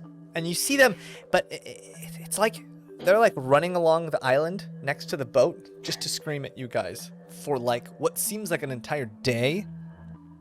And then all of a sudden, just all at once, into the island, onto the plateau island, and they just disappear. As that happens, another day ends. Cornelia, you just laying there all day? No, I'm gonna take an opportunity if I can. How high up is this thing he wants me to It's about nest? 25 feet up. Can I even just try to throw the ball up there, but like have it bounce off a Sure. sail? It's tough. It's 25 feet. You're trying to bank this shot. Yeah, but and you could try. It's not impossible. Just I'm gonna try. it would be very, very, very difficult. So yeah. So give me seems a difficult. Seems difficult. roll. I guess it would be in athletics to try and throw this ball up there. You got this. 19? Yeah. 19. You throw it, and it starts going up. Riptide. You clock her. Pops up. I'm just gonna Hook shot. I was gonna shout, Paulette, knock it out of the air. Paulette. Oh, sure. She kind of walks No, up, Paulette. and as it's coming down, her wing just No. shoo, smacks it back at you. Yeah. Another 3 days pass. Cornelia. Wait. That same day, I wanted to do some fishing for Rezik too, because we several days have passed. He asked me to fish for some squid. I wanted to try to fish for some squid for him. Okay, yeah. Roll a. It's a very specific thing you're looking for, and you know that these pools of things, like back at your home on the Oxnard coast, you'd know where those little pockets of inklings are. I guess we'll call them. But it's gonna be tough. So, yeah, roll. Give me a survival check. To disadvantaged because you're kind of outside of the coastal areas you're used to. Okay. Yeah. Survival. 7. Yeah. From what you know, what you're looking for, you might have to dive deep or find a pool, a shallow pool, which breeds these things. That's the only places you've ever seen them. So it might be very difficult on this part of the journey to get there, but you can keep trying. You know that sometimes, things aren't where they normally are supposed to, so you can keep trying. You managed to catch a few fish with your lure, your new lure. It's no ink things, right? And you guys come around that big old island. Those, we'll call them wildlings. They never come back. It seems like Pup set them straight with their exactly. And as you come around that bend, it's about 3 days to Odgarad. Any last things you guys want to try before you guys basically head in? Just stealing socks and learning giant. Yeah. And I just wanted to be spending some of the last time trying to draw Camden out of his shell a bit. Okay, yeah. You guys spend the rest of your time, and as you guys come around this bend on the west point, you see this small settlement of semi-permanent tents. These tents are fortified well with wood, but they're still like kind of a tent material, and it's a medium settlement. Maybe a couple dozen people you see, and you know this on their map. It's not like any kind of secret, but Riptide tells you that's called Vivanine's Rest. It's when you look at the map, it's kind of the only way to get onto this island, and it's a lot of hunters and trappers and foragers will go there just to either hire help to help them navigate the hills to the south, where all this rare kind of materials and rare hunting grounds are. It's also just like a place people stay sometimes when they're trying to go into Odgarad. But yeah, another 3 days pass. You guys can all roll for those next 3 days. And Cornelia, you and Pup have some more sock work and ball work ahead of you for the next 3 days.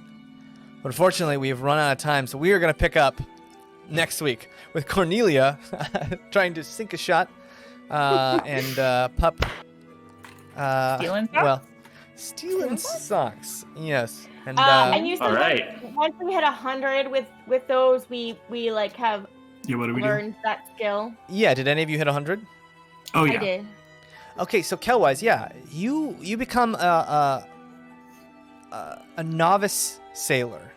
Yeah. You understand the basics of how to steer a ship, kind of what's involved. You still don't know how to like run a full ship, but you have the basics, the very, very bare bones basics down on sailing. So you can write that in your skill list. And Pup? I'll say 100. Also 100. Yeah. So you know verbal. You're not completely fluent, but you know verbal giant. At least broken verbal giant. You can speak, and generally get your point across.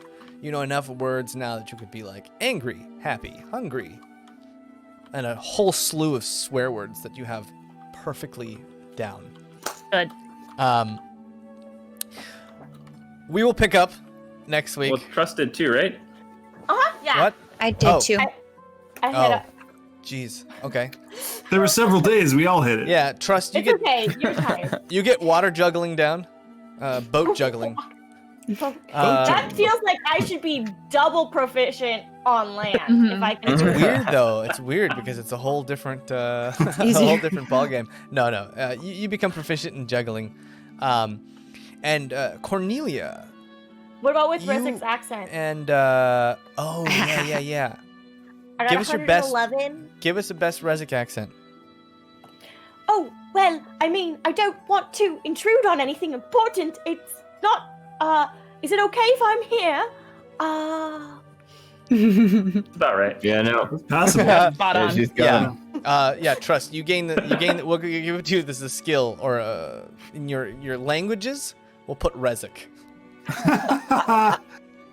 And Cornelia, you and Rezik had been practicing magic, and you not only learn how to cast basic spells and such, you also start to find ways to manipulate the spells that Rezik teaches you in interesting and hidden ways, such as your hand, what's the spell? Mage hand. Mage hand. Yeah, you stealth your mage hand, which is something Rezik was never able to do, folding it into a whole new thing of your own, rogue-like. And Dresden, that wood hasn't healed yet. You've been pushing that wood down every day in the deck. It's not healing. I know we're out of time, James, but can I just get like 2 minutes with Cornelia? Because I wanted to like just do like a small little RP with her. Sure, yeah. Okay. Sorry, like I was gonna train her. I was like super excited about it. I'll make it very brief. Basically, he's going through this whole thing like it's kind of an academic study, and after a while, after a few days of this, you can tell this is not working for Cornelia. This is not the way that Cornelia learns, obviously, and she's looking very bored. So all he wants to do is just say, right. So I'm gonna put this away. This is okay. I should really just have asked you, why do you want to learn magic? This is very important because this is the way that I found my path. So why do you want to learn it? You know, when I feel like I'm doing it, it brings me back to the forest. I get this feeling. I just remember there's this big tree in the forest, and it would just be this golden glow all over, and it just felt so magical. And I felt like, I was just bathing in this, I don't know, this beauty and this feeling. And every time, like when I make something appear, I just get that feeling again, and I like it, It makes me feel safe and warm, brings me back home. And I kind of feel that way with you guys, and when you do your magic, and I want to feel what you feel too, and get closer to you and do magic. That was beautiful. But can I roll to see if she's conning me? I mean, she is a rogue. She seems on the level, right? Like, she may steal your stuff, but it's not like she steals your emotions, or that you know. So I kind of eye her for a little bit while she's saying this, and then I feel like she's being legit. I gotta be honest, my heart is completely warmed. I didn't know you. And wow, that's hear exactly Cornelia the reason why I. From Rezik's shoulder, me too. I feel warm too. As Eva floats down, and you guys haven't seen Eva. Rezik, you would have known Eva was running around the boat, kind of invisible, letting the breeze run through her dress, even though it always seems like a breeze is running through her dress, whether whether she's on a boat or not. But this is the first time you guys have seen her this last couple weeks, and she was kind of doing a lot of thinking, a lot of soul searching, a lot of testing out her new bearings. And she just pops up, Cornelia, and this is the first time you've seen her. And that is where we're going to leave it this week. Thank you, everyone, for hanging out. We will be back next Tuesday with some more Aventide. Thank you, Eric, Captain Riptide, for... Thank you, Eric. Thank you so much. Captain! Thanks for having me. Captain! Yeah, for being Thanks for with sending us. me on this impossible task. Enjoy those barnacles. Yeah. Next week, we will be playing a one-shot Rezik won't be with us, but we'll be playing a one-shot. So we're going to get to do something completely different and on par ridiculous as yelling at seals with gold chains. I love our one shots. We've had Yes, such fun one the shots. seals. Yeah, I agree. That's so funny.